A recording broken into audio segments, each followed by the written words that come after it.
प्रधानमंत्री जी, एएनआई के साथ बात करने के लिए धन्यवाद। 2019 में नेगेटिविटी की बात नहीं करनी चाहिए, लेकिन 2018 की जो नेगेटिव न्यूज़ है उसी से शुरुआत करूंगी। चुनावी हार के बाद आपकी पार्टी कितनी कॉन्फिडेंट है कि 2019 के चुनाव जीत पाएंगे आप सबका बहुत बहुत नमस्कार और दर्शकों को भी मेरी तरफ से 2019 की शुभकामनाएं। नववर्ष प्रारंभ हो रहा है तो मैं चाहूँगा कि देशवासी अपने सपने पूरे करने के लिए और अधिक उत्साह और उमंग के साथ आगे बढ़ें। और एएनआई को भी मैं चाहूँगा अनेक अनेक शुभकामनाएं कि आपकी भी प्रगति हो, आपका भी विस्तार हो। जहाँ तक 2018 का सवाल है, मेरी दृष्टि से बहुत ही सफल वर्ष रहा है। चुनाव देश की अनेक पहलुओं में से एक छोटा सा पहलू होता है, बाकी बहुत सारे होते हैं। अगर आज हिंदुस्तान में गरीब व्यक्ति को 5 लाख रुपये तक इलाज की सुविधा सरकार देती है, वो आयुष्मान भारत योजना अभी तो 100 दिन नहीं हुए, करीब 6-7 लाख लोगों ने इसका लाभ लिया है।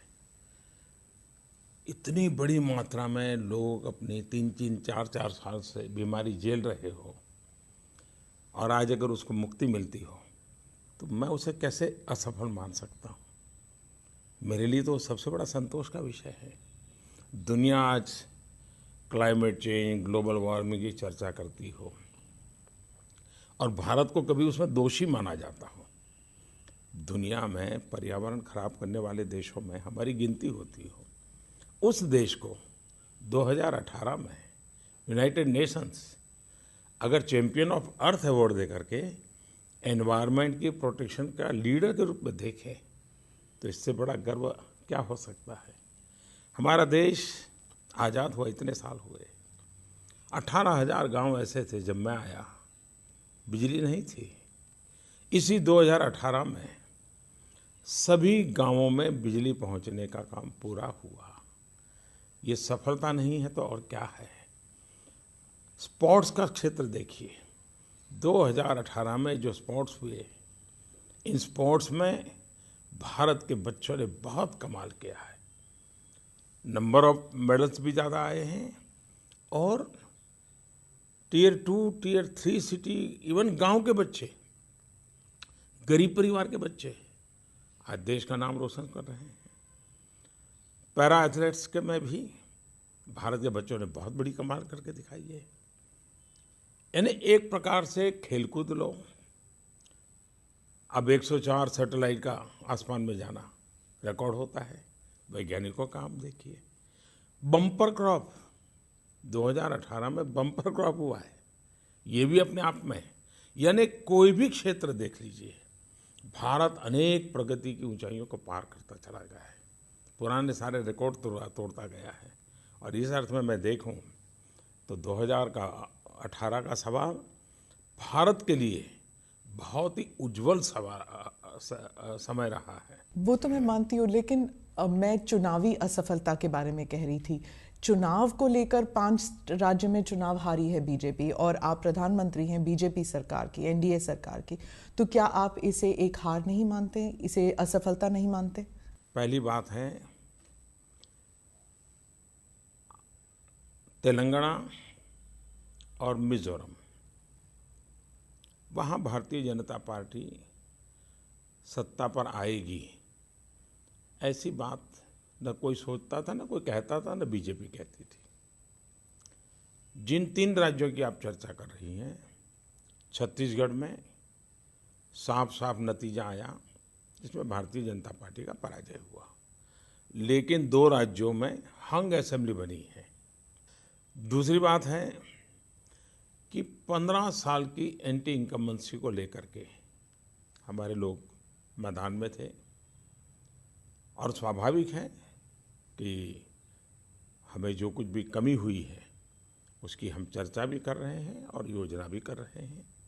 लेकिन उसके साथ साथ पिछले दिनों हरियाणा में स्थानीय स्वराज के चुनाव हुए सारे चुनाव हम जीत गए। त्रिपुरा के अंदर 90-95% विक्ट्री हमारी हुई। जम्मू कश्मीर में 74% पोलिंग हो और भारतीय जनता पार्टी और भारतीय जनता पार्टी के साथ जुड़े हुए लोग चुनाव जीत करके आ जाएं। सभी पंचायतों में 30-35 हज़ार लोग विजयी होकर के आए। जीत और हार यही एक मानदंड नहीं होता है। आप वोट शेयर और सीट के बारे में कह रहे थे। जहाँ जहाँ आपने कैंपेनिंग की इन इलेक्शंस में, वहाँ पर वोट शेयर जो है सीटों में तब्दील नहीं हुई और कुछ राजनीतिक विशेषज्ञ और मीडिया कह रहे हैं कि ऐसे लग रहा है जैसे मोदी वेव या मोदी मैजिक कम हो गया है या फिर नहीं के बराबर है। आप इसके बारे में क्या कहेंगे? मैं सबसे पहले इस बात को कहने वाले मित्रों का अभिनंदन करता हूँ, क्योंकि जब वो ये कहते हैं तो इस बात को स्वीकार करते हैं कि मोदी मैजिक नाम की कोई चीज़ है, मोदी लहर है, इस बात को वो स्वीकार कर रहे हैं। लेकिन साथ साथ ये भी देखिए, आप 2013-14 के कालखंड के अखबार निकाल दीजिए, टीवी डिबेट निकाल दीजिए, एक सेट ऑफ पर्सन्स है, कुछ निश्चित लोग हैं जो 2013-14 में भी बोलते थे कि लहर नहीं है, मोदी जीत नहीं सकते, मोदी आकर के कुछ नहीं कर सकते, मोदी, सारे उनके यही वही सेट ऑफ पर्सन्स, एक दो कम हुए हो, एक दो ज़्यादा हुए हो, अलग बात है, लेकिन मेन धारा वही है। अब उनकी जिम्मेवारी है कि जिनके लिए वो काम करते हैं उनके लिए उनको कुछ ना कुछ तो नैरेटिव सेट करना पड़ेगा, कुछ ना कुछ तो बोलना पड़ेगा। और इसलिए इस बात की मुझे खुशी है कि उनको इतना स्वीकार करना पड़ा है कि मोदी लहर नाम की कोई बात है, मोदी मैजिक नाम की कोई बात है। जहाँ तक मेरा सवाल है, मैं समझता हूँ कि लहर सिर्फ और सिर्फ जनता की आशा आकांक्षाओं की होती है। लहर सिर्फ जनता को हमारी आशा आकांक्षाएं कौन पूरी कर पाएगा उस विश्वास की होती है। और आज हिंदुस्तान में विश्वास पनपा है। आज हिंदुस्तान में युवा पीढ़ी के एस्पिरेशंस बढ़े हैं। तो मैं समझता हूँ ये अपने आप में नया उमंग, नया उत्साह, नया विश्वास का वातावरण पैदा कर रहे हैं।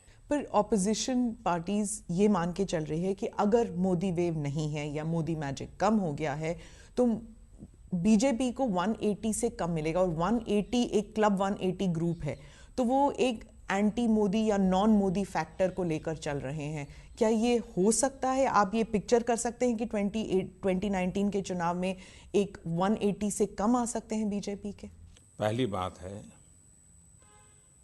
कि अगर वो इस प्रकार के हिसाब किताब नहीं लगाएंगे और ऐसी बातें नहीं फैलाएंगे तो उनके गठबंधन में लोग कैसे जुड़ेंगे? उनको अपने गठबंधन में लोगों को जोड़ने के लिए कुछ न कुछ तो बड़ी बड़ी बातें दिखानी पड़ेगी। और ये अपनी परिस्थितियां बचाने के लिए ये बातें बनाई जा रही है। कोई साइंटिफिक चीज़ है कि ये इतनी सीटें, इतना क्लब, इतना क्लब ना, ये तो एक लिमिटेड, मैंने जो वर्क कहा, जो 2013-14 में भी यही लॉजिक था। उस समय भी 200 से कम वाली क्लब की चर्चा इसी टोली ने की थी। और ये सेट ऑफ पर्सन जो मैं कह रहा हूँ उसको आप भली भांति जानते हैं कौन है। तो ये उनके लिए उनके नैरेटिव चलता रहता है। जहाँ तक भारतीय जनता पार्टी का सवाल है, हम हमारे देश के सामान्य मानवी की समझदारी पर अविश्वास न करें। मैं सभी पॉलिटिकल पंडितों को ये कहता रहा हूँ कि हम सामान्य मानवी की समझदारी पर भरोसा करें। आखिर हिंदुस्तान का सामान्य मानवी को इस सरकार का ऐसा क्या अनुभव हुआ है कि जिसके कारण 2019 में इस सरकार से वो दूर जाने की कोशिश करेगा? 5 साल पहले के अखबार देख लीजिए, और मैं तो आपसे कहूँगा, मैं भी आपको भेजूँगा कि 2013-14 की हेडलाइन क्या हुआ करती थी और आज हेडलाइन क्या होती है। तो सामान्य मानवी इन सारी बातों को समझता है और मेरा देश की जनता जनार्दन पर भरोसा है, मेरा देश के युवाओं पर भरोसा है। अगर आप, ठीक है, अगर उनके नैरेटिव पे ना जाएं, अगर आपके नैरेटिव पे जाएं, तो आप 2013 से आप आपके नैरेटिव में कांग्रेस मुक्त भारत कई बार आ चुका है, लेकिन जिस तरह नतीजे आ रहे हैं, सामान्य जो नागरिक है वो कांग्रेस को एक विकल्प, एक ऑप्शन मान रहा है। इसीलिए तो हिंदी हार्टलैंड में जहां आपकी इतनी जड़ स्ट्रांग थी, अब वहां पर कांग्रेस की सरकार आ गई है, तो कांग्रेस मुक्त भारत का जो गोल था आपका, वो तो साकार नहीं हो पा रहा। मैंने इसकी बहुत बड़ी व्याख्या विस्तार से की है, पहले भी की है, आज कर रहा हूँ ऐसा नहीं है। देखिए, कांग्रेस के लोग भी कहते हैं कि कांग्रेस एक सोच है, कांग्रेस एक कल्चर है। इतने सालों तक मुख्य धारा में वो कल्चर रहा और उसके कारण कम अधिक मात्रा में हिंदुस्तान के राजनीतिक जीवन का वो कल्चर बन गया, सभी दिलों में कुछ न कुछ रूप से पहुंच गया। और वो कल्चर क्या? जातिवाद, परिवारवाद, वंशवाद, अनडेमोक्रेटिक, करप्शन, भाई भतीजावाद, इसके आसपास से राजनीतिक कल्चर, यानी कांग्रेस इसको प्रमुखतया प्रतिनिधित्व करती है।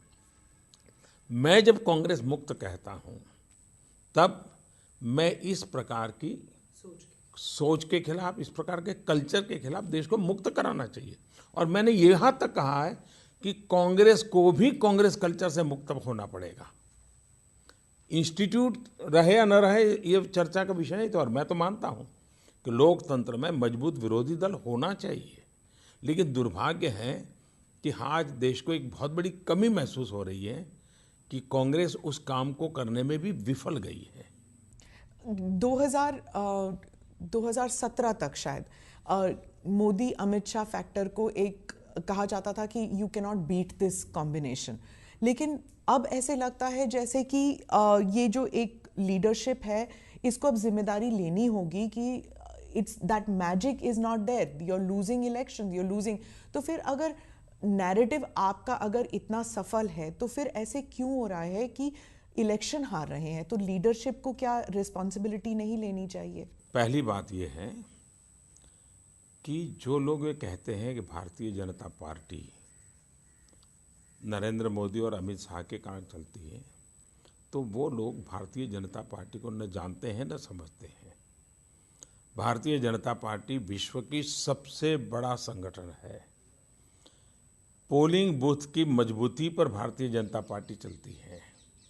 मेरा बूथ सबसे मजबूत, इसके लिए हमारा कार्यकर्ता 365 दिन लगा रहता है।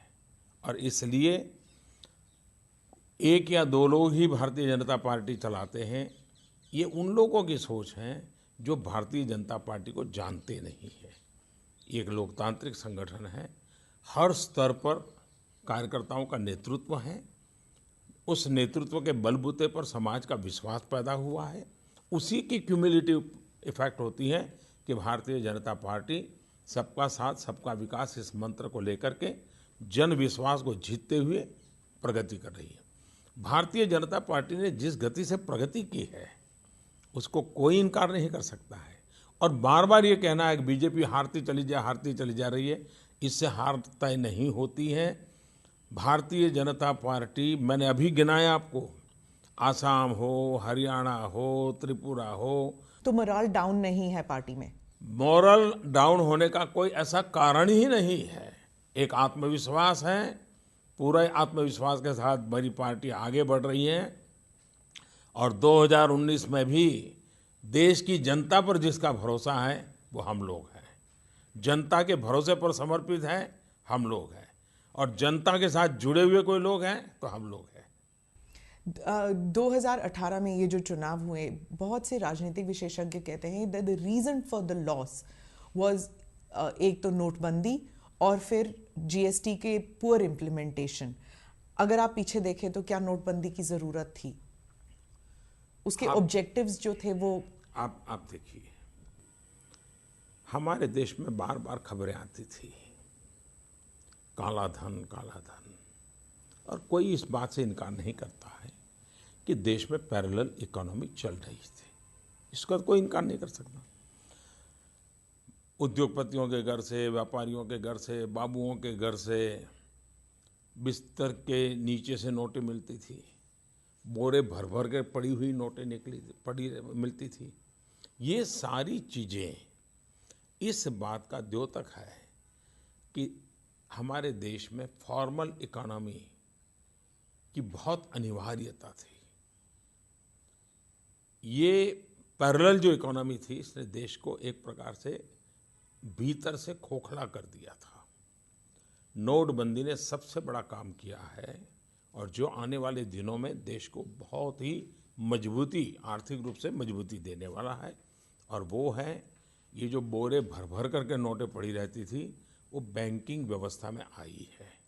दूसरा, आज आप नई पीढ़ी से बात करो, वो कहते भाई हमारे माँ बाप को जो करना पड़ा। उस जमाने में शायद टैक्स रिजीम ऐसे थे, अब हम ईमानदारी से करना चाहते। एक ईमानदारी का माहौल बना है। दूसरा, आप पहले की तुलना में टैक्स नेट में जो संख्या थी वो बढ़ी है। इसको क्या कहेंगे? इसकी सफलता कहेंगे कि नहीं कहेंगे? आज लोगों को बैंकिंग सेक्टर के माध्यम से खुला काम करने का इच्छा जग रही है। इसको हम अच्छा मानेंगे कि नहीं मानेंगे? दूसरा, हमारे देश में करेंसी जीडीपी की तुलना में कम होती जा रही है। ये अपने आप में एक शुभ संकेत है। अदरवाइज जिस रूप से पहले चल रहा था उसी कम से चलता तो आज शायद हम इतनी बड़ी मात्रा में नोटों के ढेर होते हमारे देश में, शायद चीज़ें चलाना मुश्किल हो जाता। पर ऐसे झटका देने की ज़रूरत थी क्या? बात है, ये झटका नहीं है जी। 1 साल पहले हमने देश को कहा था कि ये एक व्यवस्था है, अगर आपके पास इस प्रकार का धन है तो आप जमा कराइए और उसमें से आपको इतना इतना दंड देना पड़ेगा, आपको मदद मिल जाएगी। लेकिन पहले की सरकारों की तरह उन्होंने सोचा मोदी भी ऐसा ही है, तो बहुत कम लोग आगे आए। ठीक है, अच्छी मात्रा में आए थे, फिर भी पहले की तुलना में ज़्यादा आए थे, फिर भी जो स्थिति थी उसकी तुलना में कम था। उसके बाद मैंने एक बार मीडिया के माध्यम से कहा था कि ये इसका फ़ायदा उठाइए, पार्लियामेंट में भी कहा था। अगर हम इसका फ़ायदा नहीं उठाते हैं तो परिस्थितियाँ ठीक करने के लिए हमको कोई कदम उठाने पड़ेंगे। ये रातों रात नहीं हुआ है जी, 1 साल भर ये प्रक्रिया चली है, बार बार कहा गया है, उसके बाद ये करना पड़ा है। और ये देश के स्वास्थ्य के लिए ये करना जरूरी था, आर्थिक स्वास्थ्य के लिए करना जरूरी था। जहाँ तक आर्थिक विकास का सवाल है, अब कोई भी व्यवस्था बदलते हैं तो इवन रेल भी जब पटरी बदलती है तो स्पीड थोड़ी कम होती है। हम इसका बात का इनकार नहीं करते हैं। इवन मनमोहन सिंह जी जब प्रधानमंत्री थे, वह फाइनेंस मिनिस्टर थे, अब जब इकोनॉमिक रिफॉर्म हुए थे हमारे देश में, आपको मालूम है जीडीपी कितना गिर गया था, ग्रोथ कितना गिर गया था, करीब करीब 2% के भी नीचे आ गया था, क्योंकि एक बदलाव आया था। तो बदलाव के कारण, लेकिन बाद में स्थिति संभलती चली गई। आज हम भी, हमारे जो ग्रोथ रेट था वो पूरी तरह पहुंच गए हैं, लेकिन एक सफाई की ज़रूरत थी, उसको हमने सफलतापूर्वक किया है। और अब एक मानसिक अवस्था भी बनी है देश की इस तरफ जाने की। सर, आपने ब्लैक मनी की बात की, पैरेलल इकोनॉमी की बात की, तो क्या इकोनॉमिक ऑफेंडर्स जिनको आपने कहा था कि आप उनको भारत वापस ले आएंगे, वो अभी भी मेहुल चोकसी हो जाए, नीरव मोदी हो जाए, विजय मल्ल्या, अभी भी वो बाहर हैं? वो जो ऑब्जेक्टिव्स थे पैरेलल इकोनॉमी बंद करने की और इकोनॉमिक ऑफेंडर्स को वापस लाने की, वो ऑब्जेक्टिव्स अभी खत्म नहीं हो पाए। You have not been able to meet them. आखिर भागना क्यों पड़ा? अगर पहले जैसी सरकार होती, यही दोस्ताना चलता, लूटना है लूटते चले, देना है देता चले, खाना है खाता चले, तो फिर उनको भागना भी नहीं पड़ता। इन लोगों को भागना इसलिए पड़ रहा है कि यहाँ पर उनको कानून नियमों का पालन करना पड़ेगा, पाई पाई चुकता करनी पड़ेगी, और इसलिए भागे हैं। जो भागे हैं उनको लाने के लिए अंतर्राष्ट्रीय कानून होते हैं, अंतर्राष्ट्रीय नीति नियम होते हैं, उसका पूरा उपयोग किया जा रहा है। ऐसे भगोड़ों के लिए मजबूत से मजबूत हमने कानून बनाए हैं, उनकी संपत्ति जब्त करने का कानून बनाया है। इतना ही नहीं, विदेशों में उनकी संपत्ति है तो उसको भी जब्त करने का कानून बनाया है। इसलिए सरकार के हाथ में जितने विषय हैं उनका पूरी तरह हम उपयोग कर रहे हैं, और मैं विश्वस्त हूँ कि पहले इस देश से भागे हुए कोई वापस नहीं आए। इस सरकार के समय भागे हुए लोग आज नहीं तो कल कभी न कभी आएंगे। डिप्लोमेटिक चैनल से भी प्रयास हो रहा है, कानूनी तरीके से भी प्रयत्न हो रहा है। कानून बना करके संपत्ति जब्त करने की दिशा में भी प्रयास हो रहा है और हम हिंदुस्तान का पाई पाई जो चुराने वाले लोग हैं, हम पाई पाई वापस लाने के लिए प्रतिबद्ध है। दूसरा, कभी अंतर्राष्ट्रीय फोरम में मैं नया था, मैं G20 में गया था, पहली मेरी G20 समिट थी। उस G20 समिट में मैंने काले धन और बैंक अकाउंट में जो पैसे रखे जाते हैं विदेशों में, जो एक प्रकार से हेवन बन चुके हैं, उसके संबंध में विस्तार से विषय रखा था। और पहली बार G20 समिट में सभी देशों ने मिलकर के इसको एक गंभीर समस्या माना था। उसको टेररिज्म फंडिंग होता है, ये भी चर्चा आई थी। और आज दुनिया के देश जानकारियाँ देने के लिए तैयार हुए हैं। भारत ने कई देशों के साथ एग्रीमेंट किया है कि ऐसे देशों में जो पैसे आएंगे तो आने वाले समय में हमें वो रियल टाइम जानकारी देंगे। और 2019 के बाद ये करीब करीब रियल टाइम जानकारियों का सिलसिला शुरू हो जाएगा और इसलिए ब्लैक मनी को वापस आना ही पड़ेगा। सर, आपके सारे स्पीचेस 2013 से जो भी स्पीचेस थे, 2G, 3G, CWG, दामाद जी, इस पे आप स्पीच पर स्पीच दे रहे जाते, लेकिन ये लोग तो अभी भी लोधी गार्डन में सैर करते नजर आते हैं। कोई जेल नहीं गया? ऐसा है कि जमानत भी तो है, जो जमानत पर है वो सैर कर सकते हैं, कानून रोकता नहीं है।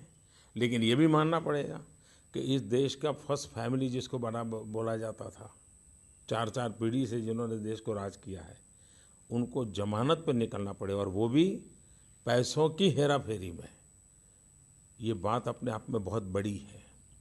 और जो सेट ऑफ पीपल है जो उनकी सेवा में लगे हैं, वो ऐसी चीज़ों को दबाने में लगे रहते हैं और चीज़ों को उभारने में लगते हैं। ये अपने आप में बहुत बड़ी बात है। इस देश के भूतपूर्व वित्त मंत्री, उनको आज अदालत के चक्कर काटने पड़ते हैं, ये कोई छोटी बात नहीं है। लेकिन कोई भारतीय जनता पार्टी का विरोधी है इसलिए उनको तकलीफ हो, इस पक्ष के हम नहीं हैं। तो ये वेंडेटा नहीं है? इस पक्ष में हम कभी नहीं हैं। हम मानते हैं कानूनन प्रक्रिया में जो निकलेगा वो मोदी हो तो मोदी को भी भुगतना पड़ेगा, वरना देश चल नहीं सकता है। और इसलिए न हमारा किसी व्यक्ति से संबंध इसमें कोई लेना देना है, न किसी संस्था से लेना देना है। मेरिट के आधार पर डिपार्टमेंट प्रोफेशनली काम करें, अदालत जो फैसला सुनाए उसके आधार पर आगे बढ़ना चाहिए। लेकिन देश ज़्यादा इंतजार करना नहीं चाहता है और इसलिए ऐसी चीज़ें लटकनी नहीं चाहिए। इंतजार नहीं करना चाहता, इसीलिए मोदी जी को वोट दिया, ये कहते हैं लोग। लेकिन 5 साल लग गए और अभी भी कुछ हो नहीं रहा। ये देश को विश्वास है कि 5 साल में इतना सारा हुआ है, इसलिए मोदी पर ज्यादा भरोसा है। चलिए, GST के मामले में इसको राहुल गांधी गबर सिंह टैक्स या फिर ग्रैंड स्टूपिड थॉट कहते हैं। क्या आप मानते हैं कि टैक्स इम्प्लीमेंटेशन में कमियां रह गई, इसलिए काफ़ी रोल बैक करना पड़ा? और इस टर्म को आप कैसे कहते हैं, गबर सिंह टैक्स जो है, मतलब जबरन कोई टैक्स लगाया जाए? मुझे लगता है जिसकी जैसी सोच होती है वैसे उसके शब्द होते हैं और इसलिए उसमें मेरा उलझना उचित नहीं होगा। दूसरा विषय है, क्या GST की प्रक्रिया हिंदुस्तान के सभी राजनीतिक दल सर्वसम्मति से की है कि नहीं की है? प्रणब मुखर्जी जब फाइनेंस मिनिस्टर हुआ करते थे तब से GST का सिलसिला चला है और इसलिए GST सभी राजनीतिक दलों ने देश में एक अच्छी व्यवस्था लाने की सोच का वैसे पनपी हुई व्यवस्था है। दूसरा, पार्लियामेंट में सर्वसम्मति से ये सब पारित हुआ है। तीसरी बात है, क्या GST आने के पहले देश में टैक्स रेट क्या था? क्या मेरे मीडिया के मित्रों की भी जिम्मेवारी नहीं है कि देश के सामान्य मानव, उसको सब पता नहीं होता है, लेकिन हमें बताना भी तो चाहिए। सरकार बार बार बता दी, हमारे देश में 30-40% टैक्स वाली चीज़ें थी, 30-40%, और हिडन टैक्स हुआ करता था, सामान्य मानव को पता ही नहीं चलता था और लोग लेते थे पैसे। बार बार टैक्स लगता था, हर मुकाम पर टैक्स लगता था। GST के कारण ये सिंप्लीफाई हुआ। आज 500 से ज़्यादा चीज़ें जीरो टैक्स में आ गई, जो किसी समय बहुत ऊंचे टैक्स हुआ करते थे। पिछले दिनों हमने जीएसटी बनाने के बाद करीब 1200 साढ़े 1200 ऐसी चीज़ें जो सामान्य जीवन की ज़रूरत है, कोई 18%, कोई 12%, कोई 5%, कोई 0%, इतना नीचे ले आए। और इसमें भी हमारा मत है कि इस काम को हम लगातार करते रहते हैं, क्योंकि हम फीडबैक लेते हैं, संवाद करते हैं, लेकिन ये निर्णय भारत सरकार नहीं करती है। देश को आपको भी समझाना चाहिए। जीएसटी काउंसिल में निर्णय होते हैं। जीएसटी काउंसिल में एक प्रकार से सभी राज्य सरकारें होती हैं, यूनियन टेरिटरी होती है, उसमें एक भारत सरकार होती है। सबकी इक्वल पोजीशन है वहाँ, कोई ऊपर नहीं, कोई नीचे नहीं, सब बराबर के हैं। भारत सरकार भी एक राज्य के बराबर ही है। पुडुचेरी और भारत सरकार दो इक्वल है वहाँ पर। तो इसलिए वहाँ पर कांग्रेस की सरकारें भी हैं। ये सारे निर्णय हुए हैं। पार्लियामेंट में सर्वसम्मति कांग्रेस है, जीएसटी में सर्वसम्मति वहाँ भी कांग्रेस है, जीएसटी के अंदर सर्वसम्मति में कांग्रेस के भी मुख्यमंत्री हैं, वो भी। अब वो अपने ही पार्टी के लोगों को गाली दे रहे हैं क्या?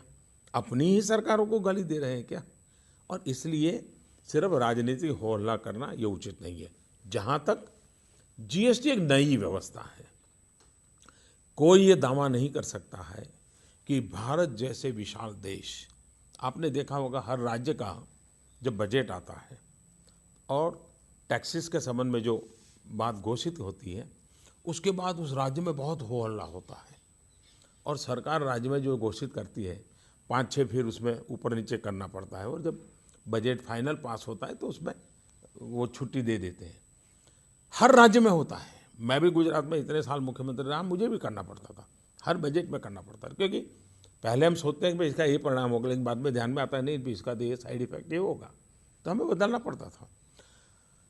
अब देश के सभी राज्यों में जिस विषय को लेकर के हो हल्ला होता था, उनके उनके बजट में होता था, वो जीएसटी के कारण सब एक जगह पे होता है, इसलिए बड़ा लगता है। लेकिन मिल बैठ करके इसको ठीक करने का प्रयास किया जाता है। दूसरा, इतनी बड़ा परिवर्तन लाते हैं, टेक्नोलॉजी ड्रिवन है, तो बहुत से छोटे व्यापारियों को थोड़ा अनकंफर्ट हुआ है और ये तो हम भी मानते हैं कि थोड़ा तो अनकंफर्ट हुआ है। लेकिन सरकार की जिम्मेवारी क्या है कि संवेदनशीलता के साथ उनको समझे, उसकी समस्या का समाधान करे। तो ऐसी जितनी बातें हमारे सामने आती हैं हम जीएसटी काउंसिल में रखते हैं। जीएसटी काउंसिल उसका सरलीकरण में हम मिल बैठ करके आगे बढ़ते हैं। अभी हमने 2 महत्वपूर्ण फैसले करना हम चाहते थे कि एक, जो 20 लाख रुपये तक की जिम्मेवारी हमारे व्यापारियों को है, उसकी सीमा हम 75 लाख कर करके उनको मुक्ति देना चाहते थे। लेकिन इस जीएसटी काउंसिल में हम नहीं कर पाए, कुछ रिजर्वेशन थे कुछ स्टेट के, तो आखिर के एक कमेटी बनानी पड़ी। कमेटी का निर्णय आ जाएगा तो मैं मानता हूँ एक बहुत बड़ा काम हमारे लोगों का हो जाएगा। उसी प्रकार से ये जो अंडर कंस्ट्रक्शन मकानों के लिए टैक्स जीएसटी और फिनिश मकान के लिए जीएसटी, उसमें भी हम जैसे रेस्टोरेंट्स के लिए हमने किया, कुछ नहीं भाई 5% में सब कर देंगे, उस दिशा में हम जाना चाहते थे। उसमें भी कुछ लोगों के रिजर्वेशन थे तो जीएसटी में नहीं कर पाए। अब वो कमेटी को गया है, हम कोशिश करेंगे जितना जल्दी वो भी अगर हो सके कमेटी रिपोर्ट कर दे। तो इसलिए हम लगातार जीएसटी सरल बने, जीएसटी कंज्यूमर के बेनिफिट को एक प्रकार से सुरक्षित रखे, उस दिशा में चलते चले जा रहे हैं। इतने कम समय में, इतने बड़े देश में, इतनी विविधताओं के बीच ये अचीवमेंट जो हुआ है वो छोटा नहीं है। फिर भी हम मान के चलते हैं कि हर चीज़ इतने बड़े देश में सुधरने के लिए संभावना होती है। हम लगातार बदलाव कर रहे हैं, लगातार नई नई चीज़ें ठीक कर रहे हैं। सर, आपका जो एक लॉयल कमिटेड वोटर बेस जो है वो है व्यापारी, वर्किंग क्लास, मिडिल क्लास। आपने पुडुचेरी का जिक्र किया, वो जो जैन साहब जिसने वो सवाल पूछे थे वो भी वही मिडिल क्लास वर्किंग क्लास व्यापारी था, और वो भी वही सवाल पूछ रहा था कि हम मिडिल क्लास लोग जो है टैक्स भरते रहते हैं लेकिन हमें कुछ राहत नहीं मिलता। क्या मिडिल क्लास के लिए आपके पास कुछ है जिससे उन्हें राहत मिल जाए? पहली बात है, मिडिल क्लास के विषय में हमारी सोच हमें बदलनी पड़ेगी। मिडिल क्लास कभी भी किसी की दयादान पर जीने के स्वभाव का नहीं है। वे स्वाभिमान से जीने वाला वर्ग है और देश को चलाने में बहुत बड़ा योगदान देने वाला वर्ग कोई है तो मध्यम वर्गीय समाज है। नीचे का तबका है, उसको कुछ मिलना चाहिए, इसकी पॉजिटिव सोच रखने वाला भी मिडिल क्लास का है। और इसलिए भारत में मिडिल क्लास की चिंता करना हम हमारा दायित्व समझते हैं। देश हित में भी हमारा दायित्व, सिर्फ इसलिए नहीं कि वो हमें वोट देता है, देश हित में भी हमारा मत है कि भारत का बढ़ता जाता जो मिडिल क्लास वर्ग है उसकी चिंता करनी चाहिए। अब जैसे महंगाई आप 2013-14 से निकालिए, इन्फ्लेशन क्या था, फिर मैं कहता हूँ अखबारों के कतरन निकाल के देख लीजिए, आज क्या है जी। हम 2% 3% पर लेके आएंगे इन्फ्लेशन, जो 18% पर पहुँचा था। इसका सीधा बेनिफिट किसी को हुआ है तो मध्यम वर्ग को होता है। महंगाई अगर कंट्रोल होती है तो सबसे बड़ा जो सुविधा बढ़ती है, क्योंकि मध्यम वर्ग का व्यक्ति चोरी नहीं कर सकता।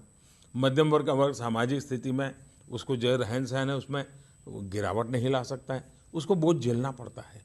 वो हमने उस पर से मुक्ति दिलाई। मान लीजिए हम एजुकेशन में मेडिकल सीटें बढ़ाते हैं, बहुत बड़ी मात्रा में बढ़ाई, इसका सबसे पहला बेनिफिशियरी कौन है? मिडिल क्लास के जो एस्पिरेशंस है उसको मैंने एड्रेस किया। उड़ान योजना अगर हम लाते हैं और 2500 रुपये में देश के हवाई जहाज़ में लोग जाना चाहते हैं, समय बचाना चाहते हैं, वो जाते हैं। रेलवे के अंदर एसी कोच में ट्रैवल करने वालों से ज़्यादा आज हवाई जहाज़ में ट्रैवल करने वाली संख्या हो गई है। ये कौन लोग हैं? मिडिल क्लास है, उसको जाने की संभावना बनी तब जा रहा है। दूसरा, मिडिल क्लास के एस्पिरेशंस के वाले काम कैसे हो, जैसे ये आयुष्मान भारत योजना, लगता तो ऐसा है कि वो गरीबों को 5 लाख रुपए तक की बीमारी में मदद कर रहा है, लेकिन इसके कारण इतनी बड़ी संख्या में देश में अस्पताल बनेंगे, इसके कारण देश के अंदर इतनी बड़ी मात्रा में अस्पताल में लोगों की ज़रूरत पड़ेगी, ये सारे मिडिल क्लास के लोग होंगे। मिडिल क्लास के लिए मुद्रा योजना, अब मुद्रा योजना के अंदर करीब 15 करोड़ लोन स्वीकृत होना इतना बड़ा काम है। इसका सबसे बड़ा बेनिफिशियरी कोई है तो मिडिल क्लास का व्यक्ति है। हमारे देश में मिडिल क्लास को अगर घर बनाना हो तो कभी बैंकों से ब्याज में रियायत उनको नहीं मिलती थी। नोटबंदी के बाद हमने मिडिल क्लास को घर बनाने की जो लोन है, आज अगर वो 20 लाख रुपए की कीमत का घर बनाता है तो 5 साल के बाद जो बैंक में उसको मदद मिलेगी, उसकी बचत करीब 5 से 6 लाख रुपया होगी। मिडिल क्लास के परिवार के 5 से 6 लाख रुपया मकान में बच जाना, ये बहुत बड़ी काम है, ये हमने किया है। उसी प्रकार से मिडिल क्लास के लोगों को आर्थिक विकास के लिए स्टार्टअप की दुनिया, आज पूरा स्टार्टअप एक प्रकार से मिडिल क्लास ड्राइव कर रहा है। स्टार्टअप को प्रमोट करने के लिए जो हमने योजना बनाई है, जिसका परिणाम है कि आज दुनिया में हम तीसरे चौथे नंबर पर, दूसरे तीसरे नंबर पे हम पहुंच गए हैं स्टार्टअप इकोसिस्टम से। इसका लाभ भी जो एस्पिरेशनल यूथ है मिडिल क्लास का, वो हिम्मत का साथ उसका फ़ायदा उठा रहा है। फिर छोटी छोटी सीधी बातें, जैसे एलईडी बल्ब, मिडिल क्लास के परिवार में अगर 10 लट्टू लगे हैं बिजली के, तो आज उसका 500, 700, 1000 रुपया बिजली का बिल कम हो गया, उसको बेनिफिट हुआ है। इनकम टैक्स में जो मदद मिली है उसको बेनिफिट हुआ है। पेंशनर जो कभी 13-14 हज़ार रुपया उसका पैसा का देना पड़ता था, वो आज उसको 2-2.5 हज़ार रुपया देना पड़ रहा है।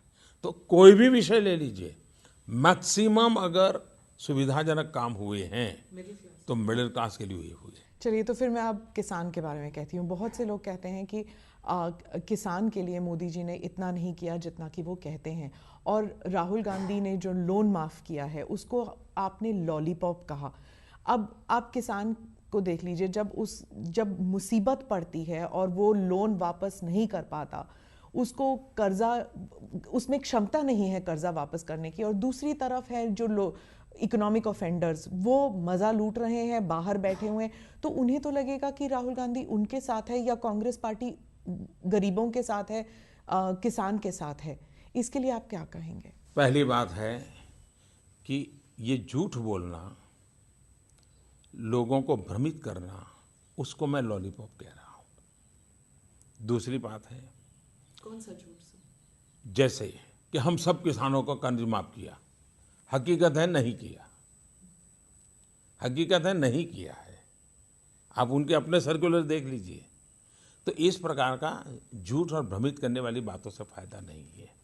दूसरी बात है कि भारत सरकार ने जो बैंकों से रुपये लूट करके मौज करते थे, हमने कानून बनाए, आज 3 लाख करोड़ रुपया वापस आया है। जिसको आप कहते हैं कि लोग मौज करते हैं, 3 लाख करोड़ रुपया वापस लाने का काम इस सरकार ने किया है। तो ये दोनों की तुलना करके लोगों को उकसाने वाला झूठ नहीं बोलना चाहिए, और कोई जिम्मेवार राजनीतिक दल हो तो उसने बिल्कुल नहीं बोलना चाहिए। तीसरी बात है, अगर कर्ज माफ़ी से किसान का जीवन मुक्त होता है, मदद होती है, तो बिल्कुल करना चाहिए। लेकिन क्या हुआ है, इस देश में पहले भी सरकारों ने, देवीलाल जी के ज़माने में भी कर्ज माफ़ी की थी, 2008-9 के चुनाव जीतने के लिए भी कर्ज माफ़ी की गई थी। बार बार कर्ज माफ़ी करने के बाद भी ऐसी क्या कमी है व्यवस्था में कि किसान कर्जदार बन जाता है और सरकार को चुनाव और कर्ज माफ़ी का सरकार चलाना चलता है। तो उपाय ये है कि किसान को मजबूत बनाना, एम्पावर करना, बीज से लेकर बाजार तक सारी व्यवस्थाओं को सुविधा देना। अब मुझे बताइए, बीज किसान को अच्छा मिलना चाहिए नहीं मिलना चाहिए? हमारी सरकार ने कदम उठाए हैं। किसान को पानी मिलना चाहिए नहीं मिलना चाहिए? आज करीब 100 योजनाएं सालों से लटकी पड़ी थी। सिंचाई योजनाओं को हमने प्राथमिकता, लाखों करोड़ों रुपया लगाया है और उसको हमने किसान को पानी पहुंचाने का काम किया। चुनाव जीतने के लिए सिंचाई की क्या जरूरत थी? वो लाखों करोड़ रुपए में ऐसे ही कह देता माफ कर दो। वो तो आपने बहुत सारे स्कीम्स किए हैं, जैसे जो आप अपने कैंपेन स्पीचेस में कहते हैं, या आपके वैसे भी स्पीच, सॉइल कार्ड, यूरिया, ये सब आप स्पीचेस में कहते हैं, लेकिन जब एक्चुअली फार्मर को कर्ज के तले दबा रहता है, यही मैं तब वो कहता क्या हूँ, करे? यही तो मैं कह रहा हूँ, जरा उस तक पहुँचने के लिए पूरा कीजिए ना आप जी। यानी हम जो कर रहे हैं वो तो यूं ऐसे थोड़ा चलता है जी। मेरा कहना है, किसान को कर्ज होता क्यों है, उसकी समस्याओं का समाधान कर, सही कर्ज में हमें ये स्थिति बनानी चाहिए कि उसको कर्ज हो नहीं, ये हमने स्थिति बनानी चाहिए। हम सॉइल हेल्थ कार्ड दिया, किसान की लागत कम हुई, जो फालतू दवाई डालता था, फालतू फर्टिलाइजर डालता था, उसको लगा भी जरूरत, जो उसकी फसल के लिए ज़मीन ठीक नहीं थी लेकिन पड़ोसी करता है वो करता है, सॉइल हेल्थ के कारण उसको समझ आने लगी है। 2 क्रॉप के बीच में एक और क्रॉप लिया जा सकता है, उसको समझ आने लगी है। पल्सिस में कभी जाता नहीं था, जो कम लागत वाली है, आज पल्सिस में वो जा रहा है। तो उसी का परिणाम है कि फसल ज़्यादा पैदा हुई है। लेकिन उत्पादन के बाद वैल्यू एडिशन, हमने बहुत बड़ा अभियान चलाया है किसान योजना के द्वारा, और उसमें हम फूड प्रोसेसिंग, वैल्यू एडिशन, उस पर काम कर रहे हैं। हमारे यहाँ कोल्ड स्टोरेज की चेन बनाने की दिशा में हम बहुत तेज़ी से काम कर रहे हैं। वेयर हाउसिंग को बनाने के लिए हम बहुत तेज़ी से काम कर रहे हैं। ट्रांसपोर्टेशन, हमारे देश में ऐसी गलती होती थी कि जहाँ चावल पैदा होता है वहाँ का चावल वहाँ पहुँचाने के बजाय वो कहीं और ले जाते थे। जहाँ चावल दूसरी जगह पर कम पैदा होता है वहाँ से उठा करके यहाँ ले आते थे, रेलवे का खर्चा करके लगाते थे। हमने जोनिंग करने का प्रयास किया कि पहले जहाँ उत्पादन होता है और वहाँ जो ज़रूरियात है वो वहीं पहले पूरा करो, ताकि ये वायर एंड टेयर बढ़ता न चला जाए। तो ऐसी छोटी छोटी चीज़ें इतनी की हैं कि जिसका परिणाम है अब किसान को हमने अन्नदाता से ज़्यादा जोड़ करके अब ऊर्जादाता भी बनाना चाहते हैं। हम चाहते हैं कि वो अपने खेत में फसल के सिवाय के समय पर सोलार पैनल से बिजली पैदा करें, बिजली दें। हम सोलार पंप दे रहे हैं ताकि बिजली का बिल ना आए, वो सोलार पंप से अपनी खेती करें, उसकी कॉस्ट कम हो। दूसरा एमएसपी, किसानों की कई सालों से मांग थी कि भाई स्वामीनाथन कमीशन को लागू करके 1.5 गुना लागत का एमएसपी दिया जाए। 22 फसलों में हमने ये निर्णय कर लिया। अगर 2007 में जब ये स्वामीनाथन कमीशन का रिपोर्ट आया, उन्होंने एमएसपी लागू कर दिया होता तो धीरे धीरे वो व्यवस्था परफेक्ट बन गई होती और किसान कर्जदार नहीं हुआ होता। लेकिन वो करने के बजाय चुनाव जीतने के रास्ते खोजना। तीसरी बात है, हम देश के किसानों को समझाना ये मीडिया की भी जिम्मेवारी है। क्या कर्ज माफी करके किन किसानों को फायदा होता है, कितने किसानों को फायदा होता है। देश का बहुत कम वर्ग ऐसा है जो बैंकों से लोन लेता है। ज़्यादातर किसान साहूकार के पास से लोन लेता है, और ये जब सरकार योजना बनाती है तो उसमें वो किसान नहीं आता है। जो किसान को मरना पड़ रहा है वो इस व्यवस्था का हिस्सा नहीं है, वो उससे बाहर है। और इसलिए ये सिर्फ चुनावी स्टंट किए जा रहे हैं। फिर भी अगर राज्य सरकारें करती हैं तो हम उनको रोकते नहीं हैं। हमने किसी राज्य सरकार को नहीं रोका है, कुछ भाजपा सरकारों ने भी किया है। तो जिस राज्य की जैसी सुविधा होगी वो करेंगे, हम किसी को रोकते नहीं हैं। लेकिन इस समस्या का समाधान दूर करने के लिए भारत सरकार कमिटेड है, किसानों की ताकत बढ़ाने के लिए कमिटेड है, किसानों की समस्याओं का समाधान करने के लिए कमिटेड है, और इसके लिए किसानों को एम्पावर करने के लिए जितने कदम उठाए जा सकते हैं उसको पूरी तरह उठाने का हम प्रयास कर रहे हैं। अगर मैं अब एक इशू पर बात करूं जो आपके पार्टी के बारे में है, आपके पार्टी के जो वर्कर्स हैं, पार्टी हमेशा लीडर्स हो या वर्कर्स हो, एक इमोटिव इशू हो रहा है अयोध्या में राम टेम्पल का मसला।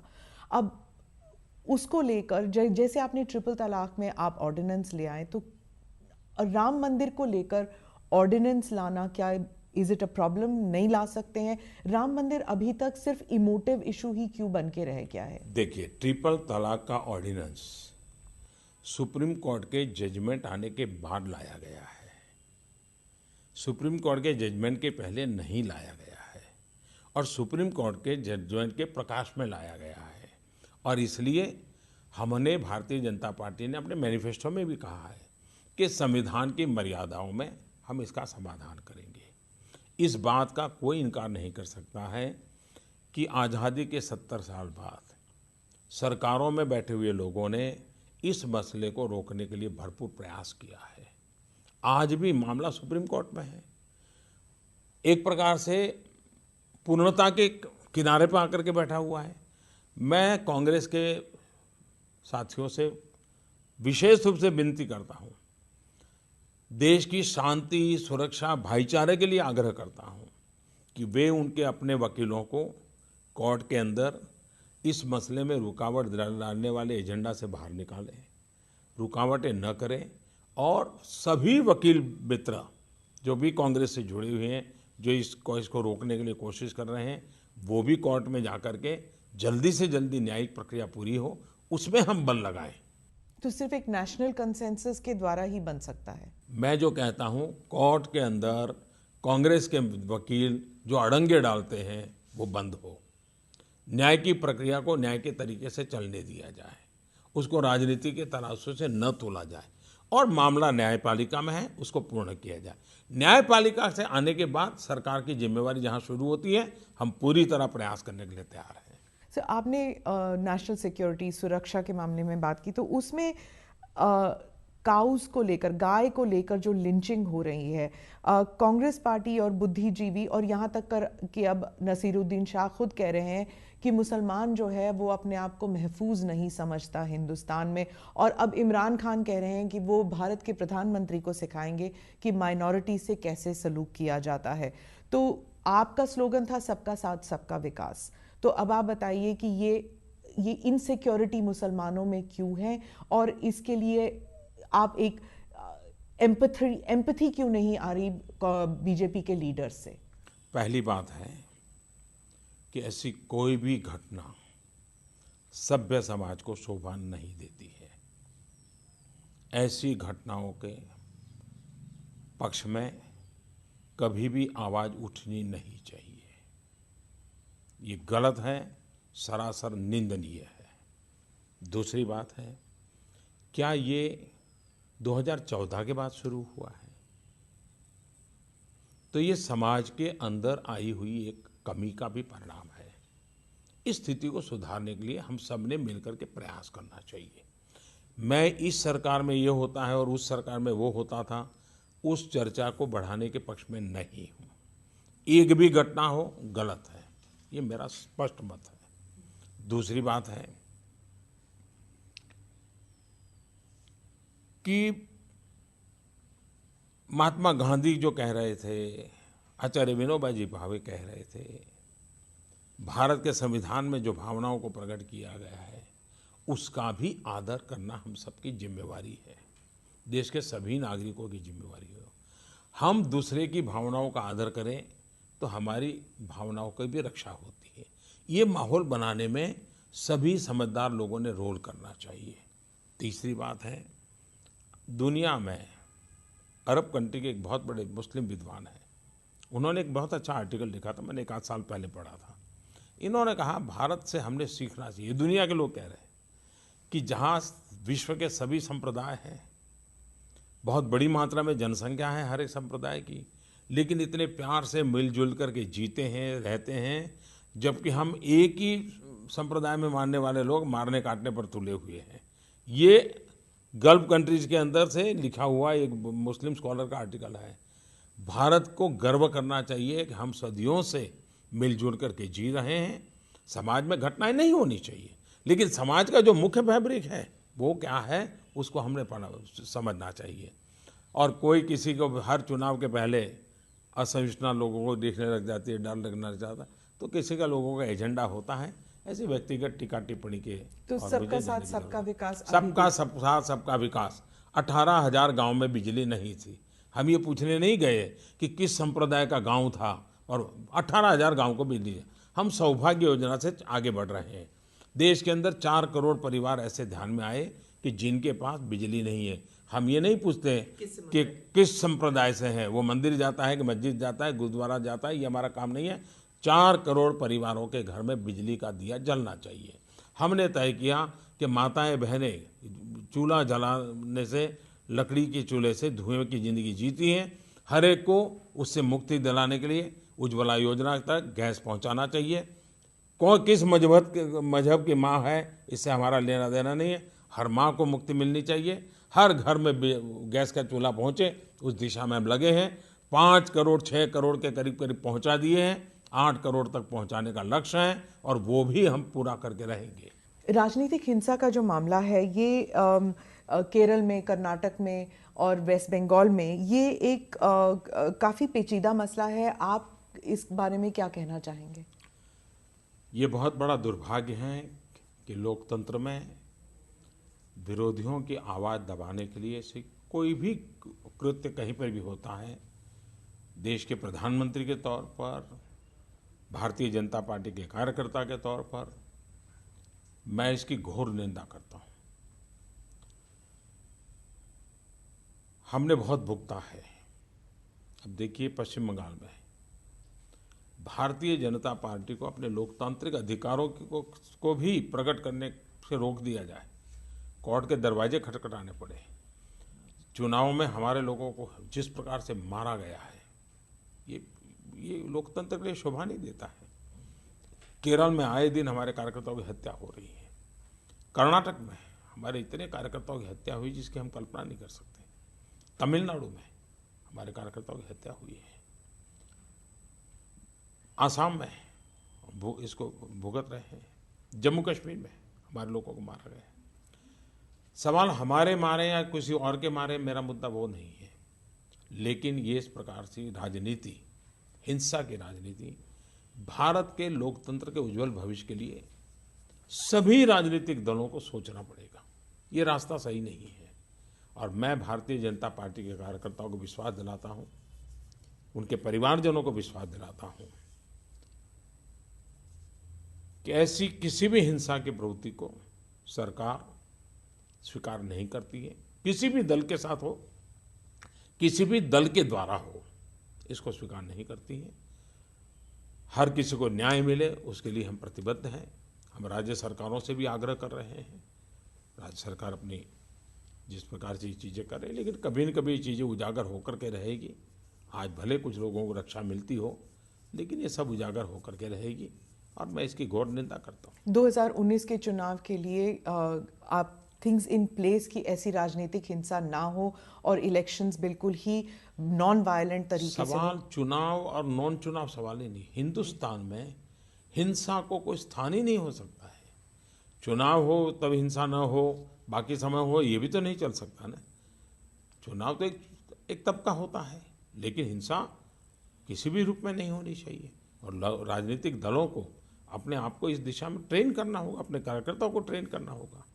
आपके ये जो progressive ideas, progressive thoughts, actions जो हैं, इसमें ट्रिपल तलाक ऑर्डिनेंस भी शामिल है। आप औरतों के लिए, मुस्लिम औरतों के लिए आप खड़े हुए, आपने कहा आप उन्हें मेन स्ट्रीम में लाना चाहते हैं, लेकिन जब सबरीमला का इशू आ जाता है, वहाँ सबरीमलाई में आपकी पार्टी कन्वेंशन, ट्रेडिशन, कस्टम्स उसमें फंस जाते हैं।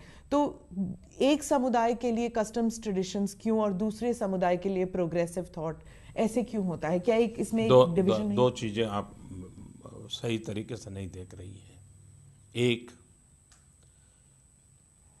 दुनिया के अंदर जो इस्लामिक कंट्रीज हैं, बहुत एक इस्लामिक कंट्रीज ने ट्रिपल तलाक पर प्रतिबंध लगाया हुआ है।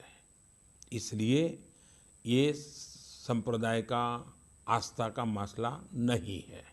अगर वो होता तो दुनिया के सभी देशों में ट्रिपल तलाक चलता होता, लेकिन दुनिया, इवन पाकिस्तान में ट्रिपल तलाक पर रोक है, कानूनन रोक है।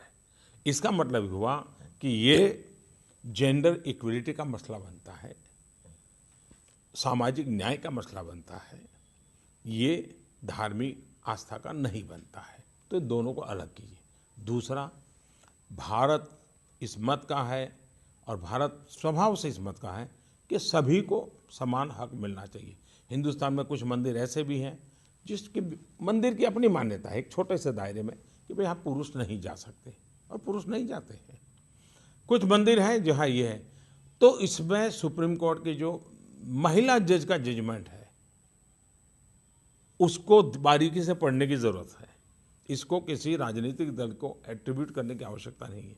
उन्होंने एक महिला के नाते भी समस्या को देख करके उसके सुझाव दिए हैं। कभी न कभी उस पर भी चर्चा होनी चाहिए। सर, मैं पॉलिटिकल इश्यूज पे वापस आती हूँ। महागठबंधन जो है, जिसका मजाक उड़ाया जाता था, ऐसे लग रहा है कि जैसे वो बनता जा रहा है। लेकिन चंद्रबाबू नायडू कहते हैं कि जो केसीआर का जो गठबंधन बन रहा है, उसका समर्थन मोदी जी दे रहे हैं।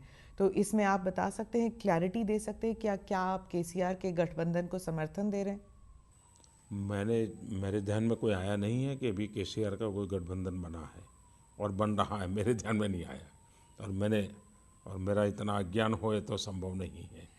अब उनका तेलंगाना के प्रति जो द्वेष भाव पड़ा हुआ है, और अभी चुनाव में तेलंगाना की जनता ने जिस प्रकार से उनका हाल बेहाल कर दिया है, तो उनकी पीड़ा कहीं झलकती होगी, तो वो उनका प्रॉब्लम है। मैं इस विषय से पूरी तरह अनभिज्ञ हूँ। दूसरा विषय है, आखिर महागठबंधन ये क्यों बन रहा है? 5 साल हो गए महागठबंधन ने देश के सामाजिक, आर्थिक विषयों को लेकर के कुछ सोचा हो, कुछ कहा हो, एक स्वर से कहा हो। ऐसा हुआ है क्या? नहीं हुआ है। अभी भी उनके यहाँ से 2-2 स्वर निकलते हैं, भिन्न भिन्न स्वर निकलते हैं, और आखिरकार ये लोग हो गए हैं। ये खुद के बचाने के लिए मैदान में सहारा ढूंढ रहे हैं। एक दूसरे को भाई हाथ पकड़ो बच जाएंगे, तो ये खेल चल रहा है। उनका इरादा एकमात्र मोदी है। मोदी को ये करो, मोदी को वो करो। आप अखबार निकाल लीजिए, पहला पेज तो एक नेता बोलेगा मोदी ऐसा है, मोदी वैसा है। दूसरा पेज दूसरा नेता बोलेगा मोदी है, मोदी वैसा है। आप अखबार के 10 पेज निकाल दीजिए, 10 अलग अलग गठबंधन के साथी अलग अलग स्वर में गालियां देते रहते हैं। क्या करेंगे, क्यों करेंगे, देश के लिए क्या करेंगे? ऐसे कोई दृष्टि नहीं है। ये तो गठबंधन वाले खुद कहते हैं कि कोई आइडियोलॉजिकल यूनिटी नहीं है, बट एनीबडी बट मोदी। मतलब ये उनका लाइन है कि एनीबडी बट मोदी, इसलिए वो किसी के साथ भी जुड़ जाएंगे।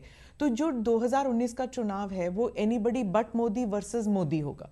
ये आप मान के चल रहे हैं कि ये आप इस चुनाव को एक चैलेंज मानेंगे कि anybody but Modi and Modi? देखिए, भारत की जनता चुनाव का दिशा निर्धारित करने वाली है।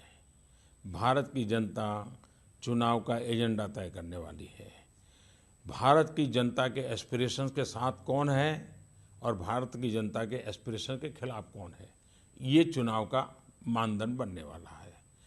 देश की जनता जानती है कि ये पहले डिसेंट्रलाइज करप्शन था। जो राज्यों में बैठे थे वो राज्यों को लूटते थे, जो सेंटर में बैठे थे सेंटर को लूटते थे।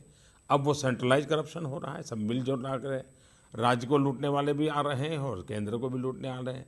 तो देश की जनता तय करेगी कि ये सब लूटने वालों की ताकत इकट्ठी हो रही है, उसके साथ जुड़ना है कि नहीं जुड़ना है।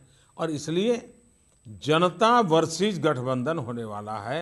मोदी तो जनता जनार्दन के प्रेम और आशीर्वाद का प्रतीक है और कुछ नहीं है। तो आप तो बहुत ही हम्बल हो रहे हैं इस मामले में, क्योंकि राजनीतिक विशेषज्ञ तो कह रहे हैं that it is going to be like a presidential election, जहां पर मोदी एक तरफ और राहुल गांधी एक तरफ। आप क्या कहेंगे, मानेंगे? मैं स्पष्ट मानता हूं कि इस बार का चुनाव देश की जनता की आशा आकांक्षाएं, उसको बढ़ाएगा कौन वो जनता तय करेगी। उसको नहीं बढ़ाएगा, रुकावट पैदा करेगा, 70 साल का अनुभव क्या है वो भी जनता तय करेगी। जनता ही इस बार निर्णायक है। तो आप कह रहे हैं आइडियाज़ और एजेंडा ये इशू होगा, और अगर आइडियाज़ और एजेंडा अगर मान के चले तो क्या एनडीए और एलाइज को जोड़ सकती है अपने गुट में? मायावती लगातार जुड़ रहे हैं, लगातार जुड़ रहे हैं। हम लोग 2014 में थे, उससे बहुत बड़ी मात्रा में सारे छोटे मोटे दल हमारे साथ जुड़े हैं। नॉर्थ ईस्ट में तो हम कहीं थे ही नहीं 2014 के पहले, बहुत बड़ी मात्रा में हमारे साथ जुड़ रहे हैं। क्या मायावती जी जुड़ सकती हैं आपके तो साथ?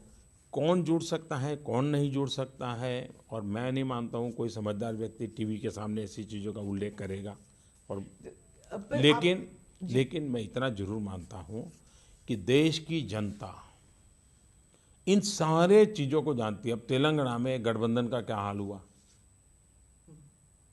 बुरा हाल हुआ, लेकिन उसकी कोई चर्चा ही नहीं करता है।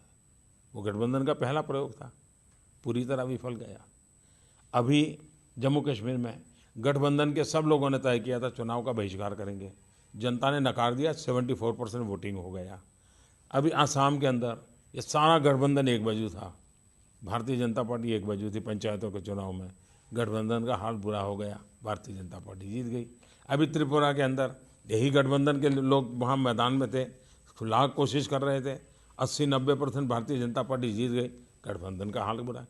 तो ऊपर ये नेता मिल जाएं अपने सुरक्षा के लिए, तो इसका मतलब ये नहीं जनता जुड़ जाती है। लेकिन आप भी अपने एलाइज को अपने साथ नहीं रख पा रहे हैं। उद्धव ठाकरे जो हैं वो भी चौकीदार चोर है जैसे लफ्ज़ का इस्तेमाल कर रहे हैं, जो राहुल गांधी ने उसे पॉपुलर किया हुआ है। तो ऐसे में आपको नहीं लगता कि आपके एलाइज इस वक्त चुनावी रिजल्ट्स देखकर थोड़ा सा मसल फ्लेक्सिंग कर रहे हैं? देखिए, हमें पूर्ण बहुमत मिला, लेकिन हमने गठबंधन का जो धर्म है उसका पालन किया। साथी दलों को साथ लेकर हमने सरकार में सबको जोड़ने का प्रयास किया है। आज भी सरकार चलाते हैं तो सबके साथ विचार विमर्श कर करके हम चलाते हैं। सारे निर्णय सहमति से होते हैं। लेकिन ये बात सही है कि स्टेट का अपना एक पॉलिटिक्स होता है, और हमारे साथी दल भी ग्रो करे, ये उनकी इच्छा रहेगी, और हम भी चाहेंगे वो ग्रो करें। हम कभी नहीं चाहेंगे कि हमारा साथी दल एट द कॉस्ट ऑफ साथी दल हम बड़े बने, ये हम कभी नहीं चाहेंगे। कांग्रेस का खेल ये है, आपने देखा होगा कांग्रेस के साथ जितने दल जुड़े हैं, आखिरकार ये गठबंधन की एक विशेषता है कांग्रेस वाले, कि सारे लोग हैं वो कभी न कभी कांग्रेस में से निकले हुए, कांग्रेस के खिलाफ आवाज़ उठा करके बाहर आए हुए लोग हैं, या कांग्रेस विरोधवाद में से पैदा हुए लोग हैं। और वही जब कांग्रेस के पास जाते हैं तो सबसे पहले कांग्रेस उनको बलि बना देती है, कांग्रेस उनको खा जाती है, ख़त्म कर देती है। हमारा केस ऐसा है कि जो भी हमसे जुड़ता है वो फलता है, फूलता है, खिलता है। तो हमारी कोशिश ये रहती है कि हमारे साथी दल खिले। कहीं कुछ छोटी मोटी किसी की अपेक्षा रहेगी तो उनको मन करता है कि दबाव डालने से शायद फ़ायदा मिलता है तो कोई वो रास्ता लेता है, किसी को लगता है नहीं मिल बैठ करके बातचीत करने से फ़ायदा होता है तो वो रास्ता लेता है। तो राजनीतिक दलों के अपने अपने स्वभाव रहते हैं, लेकिन हमारी कोशिश है सबको साथ लेकर के चलना, सबकी सुनना, सबकी बात को मान करके निर्णय करना। और देश में ये जो एक कल्चर बना है जिसमें हमने रीजनल एस्पिरेशंस को महत्व देना ही होगा, और मैं इसमें कमिटेड हूँ। रीजनल एस्पिरेशंस को नकार करके देश नहीं चलाया जा क्योंकि सकता। आप चीफ मिनिस्टर रह चुके हैं इसलिए। क्योंकि मैं इसका महात्म्य समझता हूँ और इसलिए भारतीय जनता पार्टी ज़्यादा सफल है इन सारी चीज़ों में। आपने इतने विजिट्स किए दक्षिण भारत, लेकिन बीजेपी का फुटप्रिंट दक्षिण भारत में अभी तक नहीं हो पाया है और अब तो सिर्फ 5 महीने रहते हैं चुनाव के लिए। क्या यहाँ पर अलायंसेस बनाएंगे? क्या रजनीकांत, कमला हासन किसी के साथ जुड़कर आप अपना फुटप्रिंट बढ़ाएंगे दक्षिण भारत में? पहली बात है तो एक तो ये जो भ्रम पैदा किए गए हैं ना, ये 30 साल पहले जो बातें बोली जाती है आज भी वो डायलॉग चलते रहते हैं। मैं चाहूँगा कि मीडिया वर्ल्ड अपने नैरेटिव के संबंध में सोचे। जैसे सालों से कहते हैं कि भारतीय जनता पार्टी जाने उत्तर भारतीय हिंदी भाषी, हम गोवा में सरकार में, हम गुजरात में सरकार में, हम महाराष्ट्र में सरकार में, हम कभी कर्नाटक में सरकार में, तो ये लॉजिक कहाँ बैठता है जी? हम दक्षिण में है, इसलिए ये प्रकार का लॉजिक ठीक नहीं है। दूसरा, भारतीय जनता पार्टी उच्च वर्ण की पार्टी, प्रधानमंत्री से लेकर सारे लोगों का वर्ण कौन सा है मैं बोलना नहीं चाहता और सबको मालूम है। हमारे यहाँ सबसे ज़्यादा दलित एमपी, हमारे यहाँ सबसे ज़्यादा एसटी एमपी, सबसे ज़्यादा किसान एमपी, ग्रामीण जीवन से जुड़े हुए एमपी, लेकिन एक प्रकार का बना दिया गया कि ये होता है। फिर बना दिया गया हम शहरी पार्टी। रियलिटी है कि इतना बड़ा पार्टी शहरी होता तो हम तो सिमट के रहते। हम तो शहर के भी हैं, गांव के भी हैं, हम ऊपर के समाज से भी जुड़े हैं, हम नीचे के समाज से भी जुड़े हैं। और इसलिए ये जो पुराने जमाने की सोच है उससे हमें बाहर आना पड़ेगा। आज भारतीय जनता पार्टी का तमिलनाडु में भी एमपी है और भारतीय जनता पार्टी का जम्मू कश्मीर में भी एमपी है। भारतीय जनता पार्टी का नॉर्थ ईस्ट में भी एमपी है तो भारतीय जनता पार्टी का वेस्ट में भी एमपी है। तो भारतीय जनता पार्टी चारों तरफ है। हम लगातार हमारी पार्टी के विस्तार के लिए प्रयास कर रहे हैं। दूसरा, सहमना जो लोग हैं, दल जो हमारे साथ चलना चाहते हैं, जिनके साथ हम चल सकते हैं, हम हमेशा सबके साथ चलने का प्रयास करते हैं। हम ताकतवर हो उस राज्य में भी हम साथ चलना चाहते हैं, हम ताकतवर न हो उस राज्य में भी साथ चलना चाहते हैं। तो साथ चलना ही हमारा सिद्धांत रीजनल एस्पिरेशंस को बल देने के हमारे मूलभूत सिद्धांत से जुड़ा हुआ है। मैं इंस्टीट्यूशंस पे आती हूँ। कांग्रेस और पॉलिटिकल ऑब्जर्वर्स, ऑपोजिशन पार्टीज ये कहते हैं कि बीजेपी सरकार जो है उसने कंट्री के इंस्टीट्यूशंस को वीकन किया है। सीबीआई का जिक्र करते हैं, जहां पर नंबर 1 नंबर 2 की लड़ाई इतनी हो गई थी कि पीएम लेवल पर इंटरवेंशन करना पड़ा। आरबीआई का देख लीजिए, टेन्योर ख़त्म होने से पहले चीफ को रिज़ाइन करना पड़ा और उनका एलिगेशन है कि बीजेपी सरकार कॉफर्स खाली करना चाहती है, आरबीआई के कॉफर्स। इसके बारे में आप क्या कहेंगे? पहली बात है कि कांग्रेस को ये सब बोलने का कोई हक ही नहीं है। प्रधानमंत्री और पीएमओ को हो, उसके खिलाफ आपने एनएसी बना दिया था। ये कौन से पीएम ऑफिस की ताकत को आपने महत्व दिया था? कैबिनेट इतना बड़ा निर्णय करे और प्रेस कॉन्फ्रेंस में पार्टी का एक नेता उस कैबिनेट के निर्णय के कागज को टुकड़े करे, ये कौन सा इंस्टीट्यूशन का सम्मान करते हैं आप लोग? आपने जुडिशरी को, जो सीनियरिटी के आधार पर जज नियुक्त किए जाते थे, ओपनली कहा कि हम आइडियोलॉजी के आधार पर जुडिशरी को तय करेंगे, और आपने सीनियर जजों को बाहर निकाल करके फेंक दिया था और जूनियर जज को अपने अनुकूल बनाया। ये लोग इंस्टीट्यूशन की बात करते हैं। यही आरबीआई जिसमें कई बार गवर्नरों को समय से पहले निकालना पड़ा है। आपने प्लानिंग कमीशन के लोगों को जोकरों का बंच कह दिया था। मालूम है कौन थे उस समय प्लानिंग कमीशन के वाइस चेयरमैन? और ऐसा बोला गया था। इन लोगों के मुंह से शोभा देता है। जहाँ तक सीबीआई आंतरिक व्यक्तिगत मामला आया तो सरकार ने न्यायिक तौर पर से कहा भाई आप लोग दोनों छुट्टी पे चला जाइए, इंस्टीट्यूशन हमारे लिए प्राथमिकता है। आरबीआई का सवाल आया, स्वयं गवर्नर साहब ने रिक्वेस्ट की अपने निजी कारणों से, और मैं पहली बार आपको बताता हूँ, वे 6 महीने से मुझे लगातार कह रहे थे, लिखित में भी कहा था, व्यक्तिगत रूप से उन्होंने मुझे लिख करके भेजा था। पॉलिटिकल प्रेशर नहीं, सवाल ही नहीं उठता है जी, सवाल ही नहीं उठता है। और मैं मानता हूं कि आरबीआई गवर्नर श्रीमान उर्जित पटेल ने अच्छा काम किया है। और ईडी के बारे में कांग्रेस का कहना है ये एम्बैरेसमेंट डायरेक्टरेट बन गई है, इस ऑर्गेनाइजेशन को भी इस्तेमाल किया जा रहा है, जैसे पहले कहा था कि एक वेंडेटा के तौर पर रेड्स हो रहे हैं। ये लोग बोल रहे हैं अभी सोहराबुद्दीन का जजमेंट आया है, उस जजमेंट में क्या क्या लिखा है जरा पढ़ लीजिए।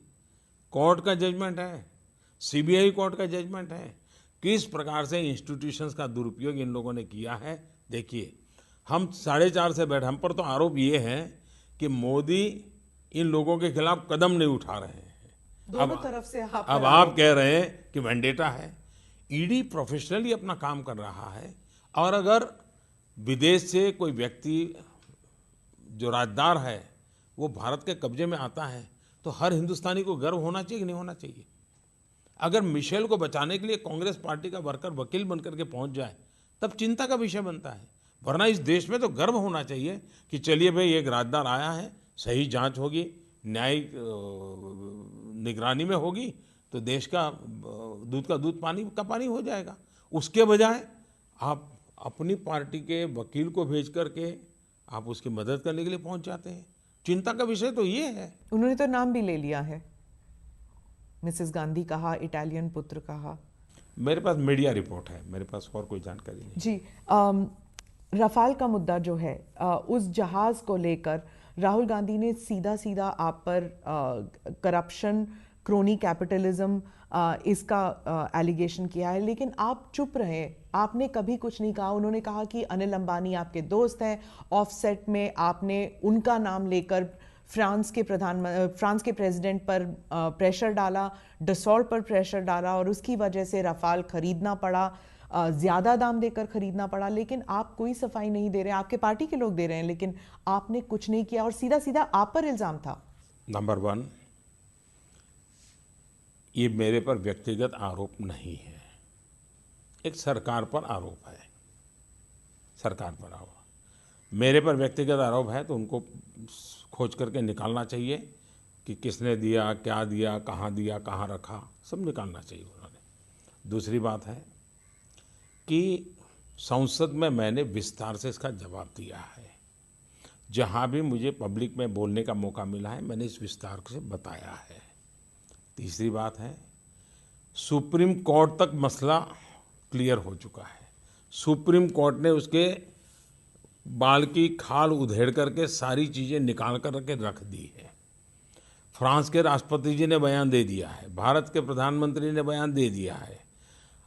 उनको इतना कर लीजिए, जो इतने सवाल मुझे पूछ रहे हैं, वे जब भी बोले तो आप इतना, कोई मीडिया में हिम्मत होनी चाहिए, उनको पूछे कि ठहरिए भाई, आप बताइए, सिद्ध कीजिए, आप जो आरोप लगा रहे हैं हमें बताइए, ऐसे पत्थर मार के भाग मत जाइए, कीचड़ उछाल करके भाग मत जाइए। एक तो सवाल पूछिए उनको, कहीं तो दे कि भाई हाँ यहाँ का लिंक यहाँ, यहाँ का लिंक यहाँ है।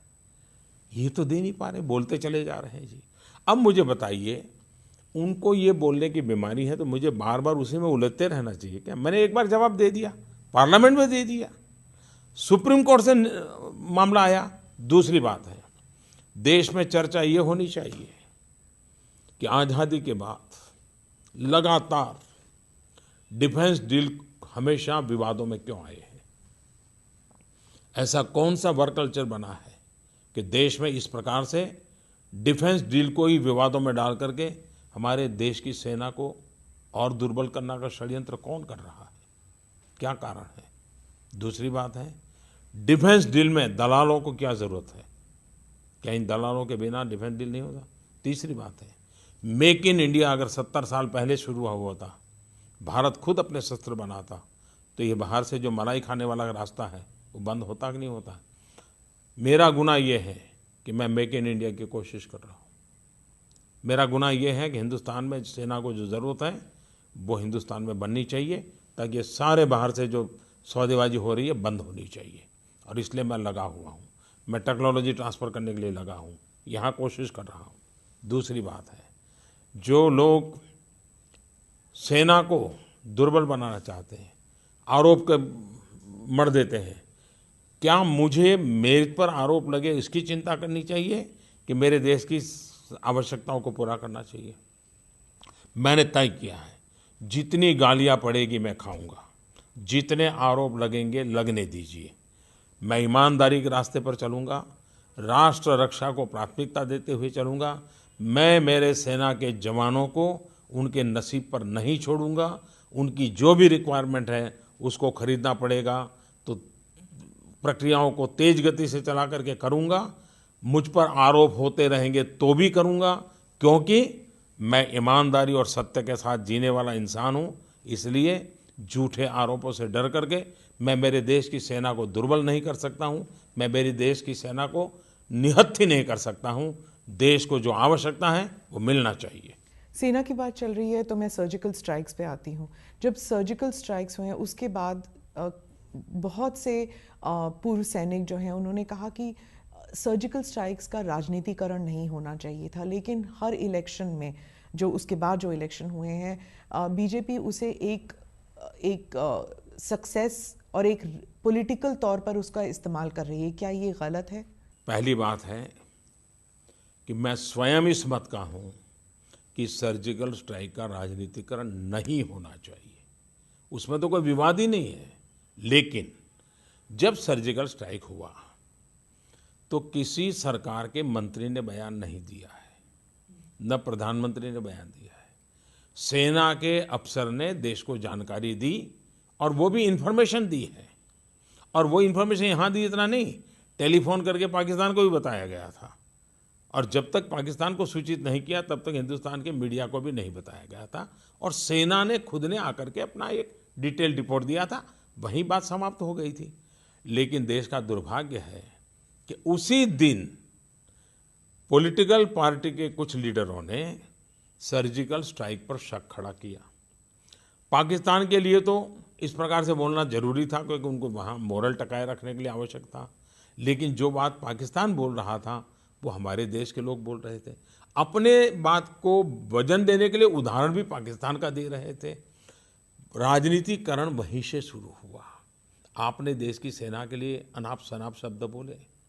और मैं मानता हूं कि जिन्होंने इस प्रकार से देश की सेना पर इस प्रकार के आशंकाएं की हैं, सर्जिकल स्ट्राइक पर आशंकाएं की और पहले ही दिन बयानबाजी कर करके इस प्रकार से उसको रौंद डालने की कोशिश की, वो गलत हुआ है। और इसलिए मैं स्पष्ट मत कहूँ कि इसका कतई राजनीतिकरण नहीं होना चाहिए। दूसरी बात है, सैन्य का गौरव करना उतना ही जरूरी होता है, सैन्य के पराक्रम का वर्णन करना उतना ही जरूर होता है। देश के प्रधानमंत्री के नाते, देश की सरकार के नाते और देश के नागरिक के नाते हम सबका दायित्व बनता है कि 62 के लड़ाई में भी हमारे सेना का पराक्रम हो तो उसका जिक्र करना चाहिए, सर्जिकल स्ट्राइक में हमारे सेना का पराक्रम हो तो उसका भी जिक्र करना चाहिए। देश के जीने मरने वाले लोगों के गौरवगान अगर हम नहीं करेंगे तो कौन करेगा? तो गौरवगान को राजनीतिकरण कहना अनुचित है। सर, सर्जिकल स्ट्राइक्स, ये सवाल मैं पूछ रही हूँ, पता नहीं जवाब आप देंगे कि नहीं। जो सर्जिकल स्ट्राइक्स जिस दिन हुआ तो कहा जाता है कि आपको लाइव इन्फॉर्मेशन दिया जा रहा था, आपको स्टेप बाय स्टेप पता था कि क्या हो रहा है। उस वक्त आप क्या सोच रहे थे? क्योंकि ये संभव था कि सर्जिकल स्ट्राइक ऑपरेशन सक्सेसफुल ना हो, तब उसकी जिम्मेदारी भी आप पर होती कि एक बॉच्ड स्ट्राइक है। और ये भी हो सकता था कि लोग आपको एक वॉर मॉन्गरिंग लीडर के तौर पर समझे कि आपने पाकिस्तान पर आक्रमण किया, आप जंग छेड़ना चाहते हैं। उस वक्त आपके मन में, क्योंकि ये पहली बार था कि as a prime minister you were taking such a step, तो आपके मन में उस वक्त क्या था? देखिए, जब उरी की घटना घटी और जिस प्रकार से हमारे सेना के जवानों को मार दिया गया और जलाया गया, उस घटना ने मुझे बहुत बेचैन बना दिया था और मेरे भीतर एक आक्रोश था। मैं बेचैन हो गया था। मैं केरल गया था। मैंने केरल में एक पब्लिक मीटिंग में इसका जिक्र भी कर दिया क्योंकि मैं अपने आप को रोक नहीं पा रहा था। लेकिन मैं एक लोकतांत्रिक व्यवस्था का प्रतिनिधि हूँ और मेरा व्यक्तिगत गुस्सा, मेरा व्यक्तिगत आक्रोश, मेरी व्यक्तिगत बेचैनी, इस पर व्यवस्था पर कभी प्रभाव नहीं होना चाहिए। मैं संतुलन समझता हूँ। लेकिन ऐसा हुआ क्यों, उसके लिए मैंने सेना के लोगों से लगातार चर्चाएं की। लेकिन मैंने अनुभव किया कि मुझसे तो सेना के अंदर आग ज़्यादा लगी हुई है। वे किसी भी हालत में इस परिस्थिति में देश के जवानों के मॉरल के लिए भी उनको न्याय दिलाना चाहते हैं। तो मैंने उनसे कहा कि आप पूरा डिजाइन करके लाइए, मेरे पास क्या है, क्या रिक्वायरमेंट है। और मैंने कहा आप जितना भी कर सकते हैं करिए, आप सोचने में कमी मत करना, फिर बैठ के तय करेंगे कितना कर सकेंगे नहीं कर सकेंगे। मैंने उनको खुली छूट दी, उन्होंने पूरा प्लान किया, वो लेके आए मेरे पास। 2 बार हमको डेट बदलनी पड़ी इस ऑपरेशन की, क्योंकि मैं फुल सिक्योरिटी चाहता था। आखिरकार ऑपरेशन तय हुआ। मैं जानता हूं कि ये बहुत बड़ा रिस्क था, और रिस्क मुझे राजनीतिक फायदे और नुकसान वाला रिस्क मैं कभी सोचता नहीं हूं। मेरे जवान, उनका कोई नुकसान नहीं होना चाहिए, क्योंकि वो हमारे शब्द पर जिंदगी लगाने के लिए निकल पड़े। तो उसके लिए जो कुछ भी साधनों की ज़रूरत थी, उसको भी कुछ साधन भी जुटाए गए ताकि कोई तकलीफ ना हो। दूसरा ये तय किया कि उनकी ट्रेनिंग होनी चाहिए, तो ट्रेनिंग बड़े स्पेशल तरीके से की गई, और वो भी सीक्रेसी मेंटेन करने, तो स्पेशल ट्रेनिंग की गई। उसमें भूभाग, वहाँ की अड़चनें, उसको भी देखा गया, क्या क्या रुकावटें आ सकती, इमेजिनेशन करना, उसकी भी चिंता की गई। और मैं इन चीज़ों को, मेरे लिए एक बड़ा लर्निंग एक्सपीरियंस था, तो मैं भी उसको ज़रा बड़े चाव से समय दे करके देखता था कैसे कर रहे हैं, क्या कर रहे हैं, और मुझे भी एक सीखने को मिल रहा था। फिर हम जब बैठे तो हमने निर्णय किया कि भाई अब सो एंड सो डेट हम करेंगे। कौन कहाँ रहेगा उसका मेन टीम के लोग, वो भी तय किया, और तय ये किया कि सूर्योदय के पहले हमारे लोग वापस आ जाने चाहिए। और मैंने स्पष्ट आदेश दिया था कि सफलता मिले या विफलता, उसकी चिंता छोड़ देना, लेकिन सूर्योदय के पहले वापस आना है। हम इस मोह में पड़ जाएं और फिर लंबा खींच ले, ऐसा नहीं। जो भी करना, कैजुअलिटी नहीं होनी चाहिए, सक्सेसफुल मिशन, सक्सेसफुल हो विफल हो, लेकिन सूर्योदय के पहले वापस आना है। हो सकता है हम विफल होकर के लौटना पड़े, तो विफल होकर लौट, मतलब सुइसाइड मिशन नहीं था। लेकिन मैं मेरे जवानों को मरने नहीं दूंगा, ये मेरा पहला इंस्ट्रक्शन था। उनको वेल इक्विप किया गया था, वेल ट्रेन किया गया था, और उनको खुद को निर्णय करने का मौका दिया था कि बताओ भाई इतना बड़ा रिस्की काम है। तो छांट करके लोग निकाले थे, और इस प्रक्रिया में थोड़ा समय भी गया था, देश में भी आक्रोश था। मैं लाइव कांटेक्ट में था, चीज़ें था, लेकिन सुबह जानकारी आना बंद हो गया। सूर्योदय होते तक मैं फिर बेचैन होने लगा। मेरे मन में होता था कि क्या हुआ भाई, घंटे भर से कुछ खबर नहीं आ रही है, वरना तो लगातार आ रही थी, निकले हैं, पहली टुकड़ी गई, दूसरी टुकड़ी गई, ऐसा है वगैरह। लेकिन सूर्योदय होने के बाद भी मुझे खबर नहीं आने लगी, तो मैं थोड़ा बेचैन होने लगा। अब मैं भी नहीं चाहता कि मैं अपनी तरफ से उधर कम्युनिकेट करूं, कहीं और तकलीफ हो जाए। तो काफ़ी, यानी करीब करीब सूर्योदय के भी 1 घंटे के बाद वो समय मेरे लिए बहुत कठिन था, बहुत मुश्किल था, क्योंकि मैं जिंदा लौटने की खबर सुनने के लिए मैं बड़ा रहा था। वहाँ कितना नुकसान हुआ वो बात का विषय है, लेकिन मेरा जवान जिंदा लौटे मेरी पहली प्राथमिकता थी। फिर एक खबर आई करीब घंटे भर के बाद सूर्योदय कि अब वापस हमारी सीमा में पहुँचे नहीं है, लेकिन हमारी 2-3 टुकड़ियाँ सेफ जोन में आ गई है।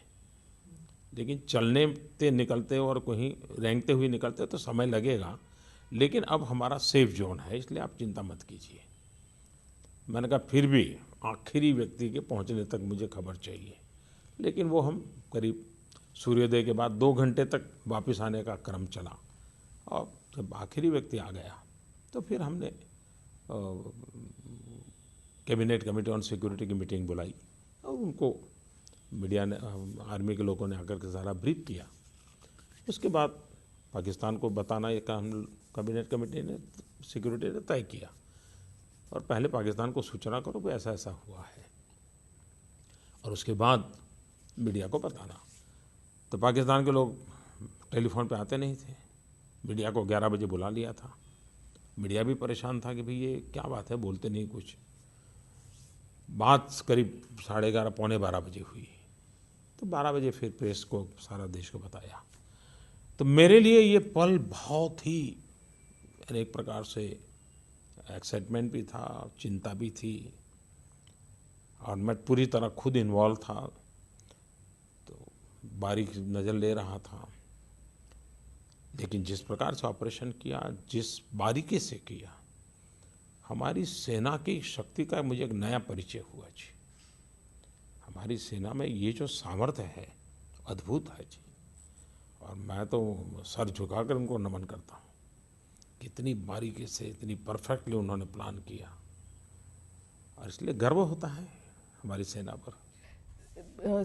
सर्जिकल स्ट्राइक्स के ऑब्जेक्टिव्स क्या थे? क्योंकि अभी भी घुसपैठी आ रहे हैं, क्रॉस बॉर्डर टेररिज्म अभी भी है, कश्मीर में वायलेंस का स्तर अभी भी कम नहीं हुआ।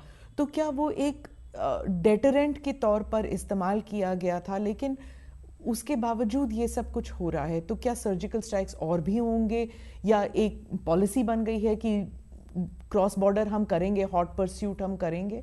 पहली बात है कि इन चीज़ों को मैं मीडिया के सामने कहना उचित नहीं मानता हूँ। वो ठीक नहीं होगा मेरे लिए। किस रणनीति से चलना, कैसे चलना, वो जिस स्तर पर होता है वहाँ हो रहा है, होता रहा है। दूसरा, 65 की लड़ाई हुई, विभाजन हुआ, उस दिन भी लड़ाई हुई। तो एक लड़ाई में पाकिस्तान सुधर जाएगा, ये मुझे लगता है कि सोचने में बहुत बड़ी गलती होगी। पाकिस्तान को सुधरने के लिए तो अभी और समय लगेगा। पाकिस्तान की बात हो रही है, आपने जब ओथ टेकिंग के टाइम आपने नवाज शरीफ को न्योता दिया, आप खुद लाहौर चले गए। शपथ लेने से पहले, इमरान खान के शपथ लेने से पहले आपने उन्हें मुबारकबाद दी। उस वक्त तो लोग कह रहे थे इतने उतावले क्यों हो रहे हैं मोदी जी कंग्रेचुलेट करने में, क्या नोबेल प्राइज़ उनका गोल है क्या? और आपने इतने कदम उठाए, लेकिन इसके बावजूद भारत पाकिस्तान संबंध बिल्कुल ही ख़त्म से हो गए हैं, डायलॉग शुरू नहीं हुआ है। तो अब जब इमरान खान आ गए हैं और उन्होंने कहा है करतारपुर कॉरिडोर के बाद, जब वो खुद कह रहे हैं कि डायलॉग होना चाहिए, इन 5 महीने में इलेक्शन के पहले क्या भारत पाकिस्तान डायलॉग शुरू हो सकता है? नंबर 1, भारत ने कभी भी, चाहे यूपीए सरकार हो चाहे एनडीए सरकार हो, भारत की किसी भी सरकार ने, भारत के किसी भी प्रधानमंत्री ने डायलॉग का विरोध नहीं किया है। ये हमारी कंसिस्टेंट पॉलिसी है कि हम बातचीत के पक्ष में हैं। हमारे देश की एक कंसिस्टेंट पॉलिसी है, यूपीए एनडीए नहीं है, ये मोदी मनमोहन सिंह नहीं है। कंसिस्टेंट पॉलिसी है कि हम चर्चा के लिए तैयार हैं। हमारी कंसिस्टेंट पॉलिसी है सभी विषयों पर चर्चा करने के लिए तैयार है। ऐसा नहीं कि ये विषय होगा तो नहीं करेंगे, ये विषय होगा नहीं, सभी विषयों पर, क्योंकि भारत का ग्राउंड बहुत स्ट्रांग है। हमारा कहना इतना ही है कि बम बंदूक में बातचीत सुनाई नहीं देती। आतंकवाद बंद होना चाहिए, क्रॉस टेररिज्म बंद होना चाहिए और इस पर हम लगातार दबाव बनाए हुए हैं। हमने दुनिया में वातावरण बनाया है। आज टेररिस्टों को मदद करने वाला पाकिस्तान अलग थलग पड़ गया है, यह हकीकत है। और दूसरी बात है, घटनाएं भी सीमित हुई हैं। आज मानवता में विश्वास करने वाले, कानून में विश्वास करने वाले, देश की एकता अखंडता में विश्वास करने वालों का हाथ ऊपर है। तो आप क्या इमरान खान के जो बयान हैं उन पर आप कुछ सिंसियरिटी देखते हैं? मसलन अगर वो आपको न्योता दे सार्क सम्मेलन में शिरकत करने के लिए, तो क्या आप इस्लामाबाद जाएंगे सार्क में, अगर SAARC heads of government meeting के, अगर न्योता देते हैं तो? पुरानी कहावत है, When we'll reach the bridge, उसी को मैं दोहराऊंगा और क्या कहूँगा। चलिए अब हम चाइना की बात करते हैं। आप शी जिनपिंग को गुजरात ले गए, आप 12 या 13 बारी मिल चुके हैं, लेकिन जवाब में भारत को डोकलम मिला। क्या आप भी जवाहरलाल नेहरू की तरह धोखा खा गए? डोकलाम में भारत ने क्या किया उसके आधार पर भारत का मूल्यांकन होना चाहिए, और भारत के साथ ऐसी कोई घटना नहीं घटी जिसको आप धोखा कह सकते हैं। लेकिन हमारा मूलभूत रहा है कि हम पड़ोसी देशों से मित्रता चाहते हैं, ये हमारा मूलभूत सिद्धांत रहा है, और सिर्फ इस सरकार का नहीं, हिंदुस्तान की सभी सरकारों का रहा है कि हम पड़ोसी से अच्छे संबंध चाहते हैं। हम पड़ोसी देश सारे हमारी तरह ही आगे बढ़े, ये हम चाहते हैं। तो ये हमारा मूलभूत सिद्धांत है। आपके ऊपर ये भी आरोप लगाया जाता कि जो फॉरेन ट्रिप्स हैं आपके, एक तो बहुत ज़्यादा हैं और दूसरा ये फ़ोटो अपॉर्चुनिटी ज़्यादा हैं और कॉन्क्रीट स्टेप्स ज़्यादा नहीं होते इसमें। देखिए, सभी प्रधानमंत्रियों के करीब करीब इतनी ही यात्राएं होती हैं, कोई ज़्यादा फर्क नहीं है जी। आप अगर हिसाब लगाएंगे, क्योंकि अब इंटरनेशनल फोरम बहुत बन गए हैं, मल्टीलैटरल फोरम्स हैं, तो आपको जाना ही पड़ता है। समिट है भिन्न भिन्न प्रकार की।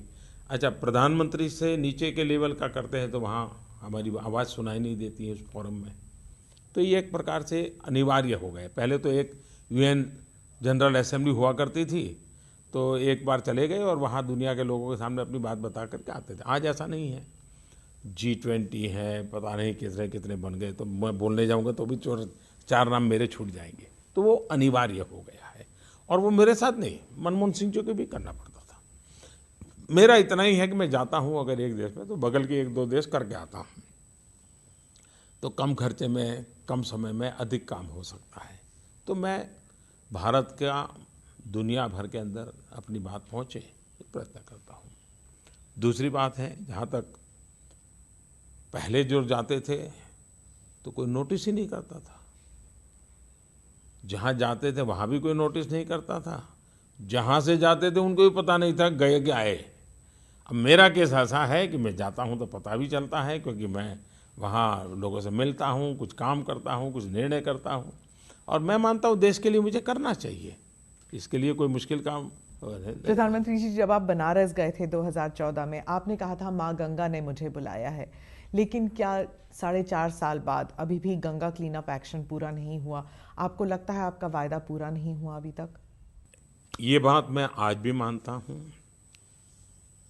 जब टीवी के लोग मुझे पूछ रहे थे तो मेरे भीतर से निकली हुई आवाज़ थी वो कि माँ गंगा ने बुलाया है, और एक बेटे के रूप में मैंने ईमानदारी से प्रयास किया है। 5 राज्य इसके साथ लेकर के मुझे चलना है।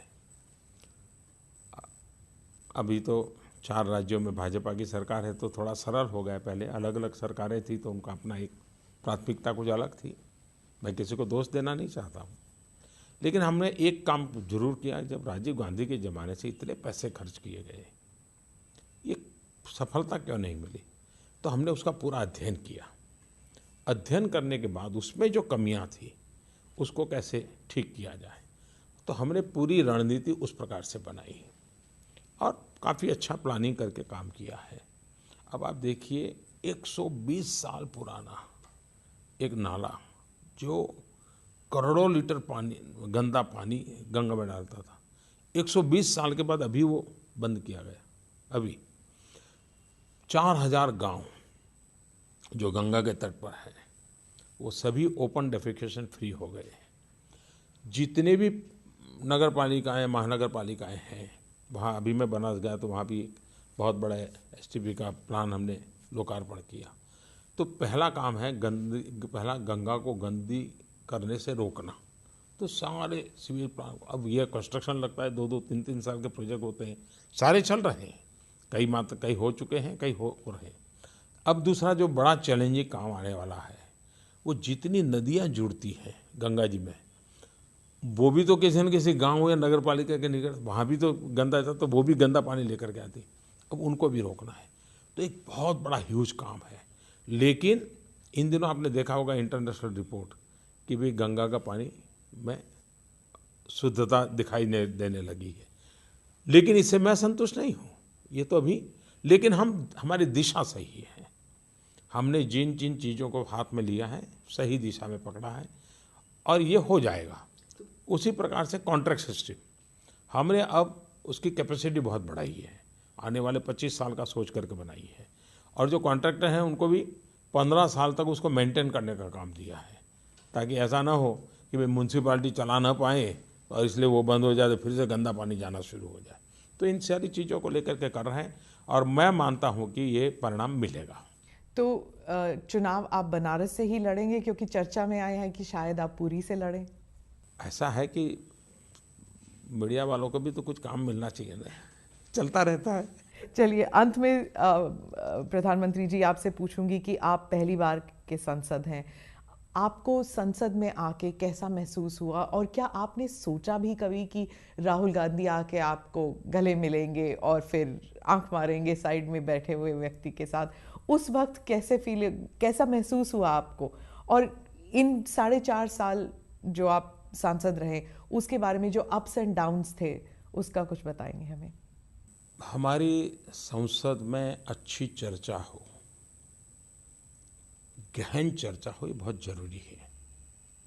हमारे सभी सांसद वक्ता हो ही जरूरी नहीं है, लेकिन सांसद धरती से जुड़ा हुआ होता है, किसी भी दल का हो, उसको बहुत बारीकियों का पता होता है जो सरकारी फाइलों में रिफ्लेक्ट नहीं होती है। जितनी ज़्यादा बहस होती है उस मंथन में से अमृत निकलता है। और इसलिए मैं इस बात का आग्रही हूँ कि बहुत व्यापक चर्चा हो, खुल करके चर्चा हो और इशू की बारीकी की चर्चा हो। दुर्भाग्य से ये धीरे धीरे कम होता चला जा रहा है। इससे देश का बहुत नुकसान हो रहा है। मानो 8 घंटे बहस होती है तो 8 घंटे तक सरकार को घेरने का मौका मिलता है, सरकार की बारीकियों से आलोचना करने का मौका मिलता है। इससे सरकार में बैठी हुई जो ब्यूरोक्रेसी है वो भी चौकन्नी हो जाती है। उनको भी लगता है अभी तो सिर्फ राजनेताओं पर छिटाके से हो जाती हैं, पॉलिटिकल माइलेज किसी का कम किसी का अधिक होकर के बातचीत, व्यवस्था पर जो दबाव पैदा होना चाहिए वो नहीं होता है। संसद का काम है व्यवस्था पर दबाव पैदा हो, हर ब्यूरोक्रेसी को लगना चाहिए। पहले तो एक LAQ आता था तो पूरे ब्यूरोक्रेसी हिल जाती थी, आज वो स्थिति नहीं रही है। ये चिंता का विषय है, वाटर डाउन हो गया है पार्लियामेंट्री। और इसलिए मैं चाहूँगा कि लोकतंत्र में हमारी संसद और जागृत हो और सजग हो। हमारे सांसद जो चुन करके आते हैं उनको अपनी बात बताने का अवसर मिले। मुट्ठी भर लोग इसको दबोच करके बैठ गए हैं, उन्होंने लोकतंत्र का बहुत नुकसान किया है। तो आखिरी सवाल प्रधानमंत्री जी की 4.5 साल के बाद आपको अपने टेन्योर में एज प्राइम मिनिस्टर आपको कोई रिग्रेट, किसी चीज़ के बारे में रिग्रेट, और सबसे अच्छा क्या लगा आपके टेन्योर में? जो क्या काम था जो आपको लगता है कि ये काम करने में बहुत आनंद आया और ये काम रह गया, ये रिग्रेट? देखिए, ये निर्णय मैं जनता पर छोड़ देता हूँ कि मैंने जो काम किया है उस काम से उनको संतोष है कि नहीं है, अच्छा लगा या नहीं लगा। एक बात ज़रूर है जो इसका मुझे आश्चर्य तो नहीं है, जो एक लुटियन दुनिया मानते हैं उसको मैं न अपने में ला सका हूँ न अपना बढ़ा सका हूँ, क्योंकि न मैं अपने में लाना तो चाहता नहीं था, क्योंकि मेरा बैकग्राउंड अलग है, तो एक नॉन एलिट वाली दुनिया का मैं प्रतिनिधि हूँ एक प्रकार से। तो उनको मैं जीत नहीं पाया हूँ, कोशिश कर रहा हूँ कि ऐसे जो तत्व हैं उनको कैसे जीत पाऊँ, कोशिश करूँगा। आनंद किस बात का आया एज प्रधानमंत्री, as a prime minister of the world's most populous democracy? एक बहुत बड़ी जिम्मेदारी थी आपको जो दी गई थी। अब 4.5 साल में किस बात का आपको बहुत आनंद आया रिप्रेजेंटिंग इंडिया? देखिए, मुझे हर पल आनंद आया है, मैंने हर काम आनंद से किया है, हर काम खुशी से किया, क्योंकि मेरे हर काम में सत्यता है, पवित्रता है, ईमानदारी है, और 125 करोड़ देश से आगे पीछे कुछ नहीं है। और इसलिए हर पल काम करता हूँ, इतनी मेहनत करता हूँ, आनंद से करता हूँ मैं। और इसलिए मैं उसमें से ये आनंद और ये आनंद नहीं, ऐसा नहीं निकाल सकता हूँ। धन्यवाद प्रधानमंत्री जी। धन्यवाद जी, आपको भी धन्यवाद फिर से एक बार। नववर्ष की देशवासियों को, दर्शकों को, ANI को, सबको बहुत बहुत शुभकामनाएं। धन्यवाद। धन्यवाद।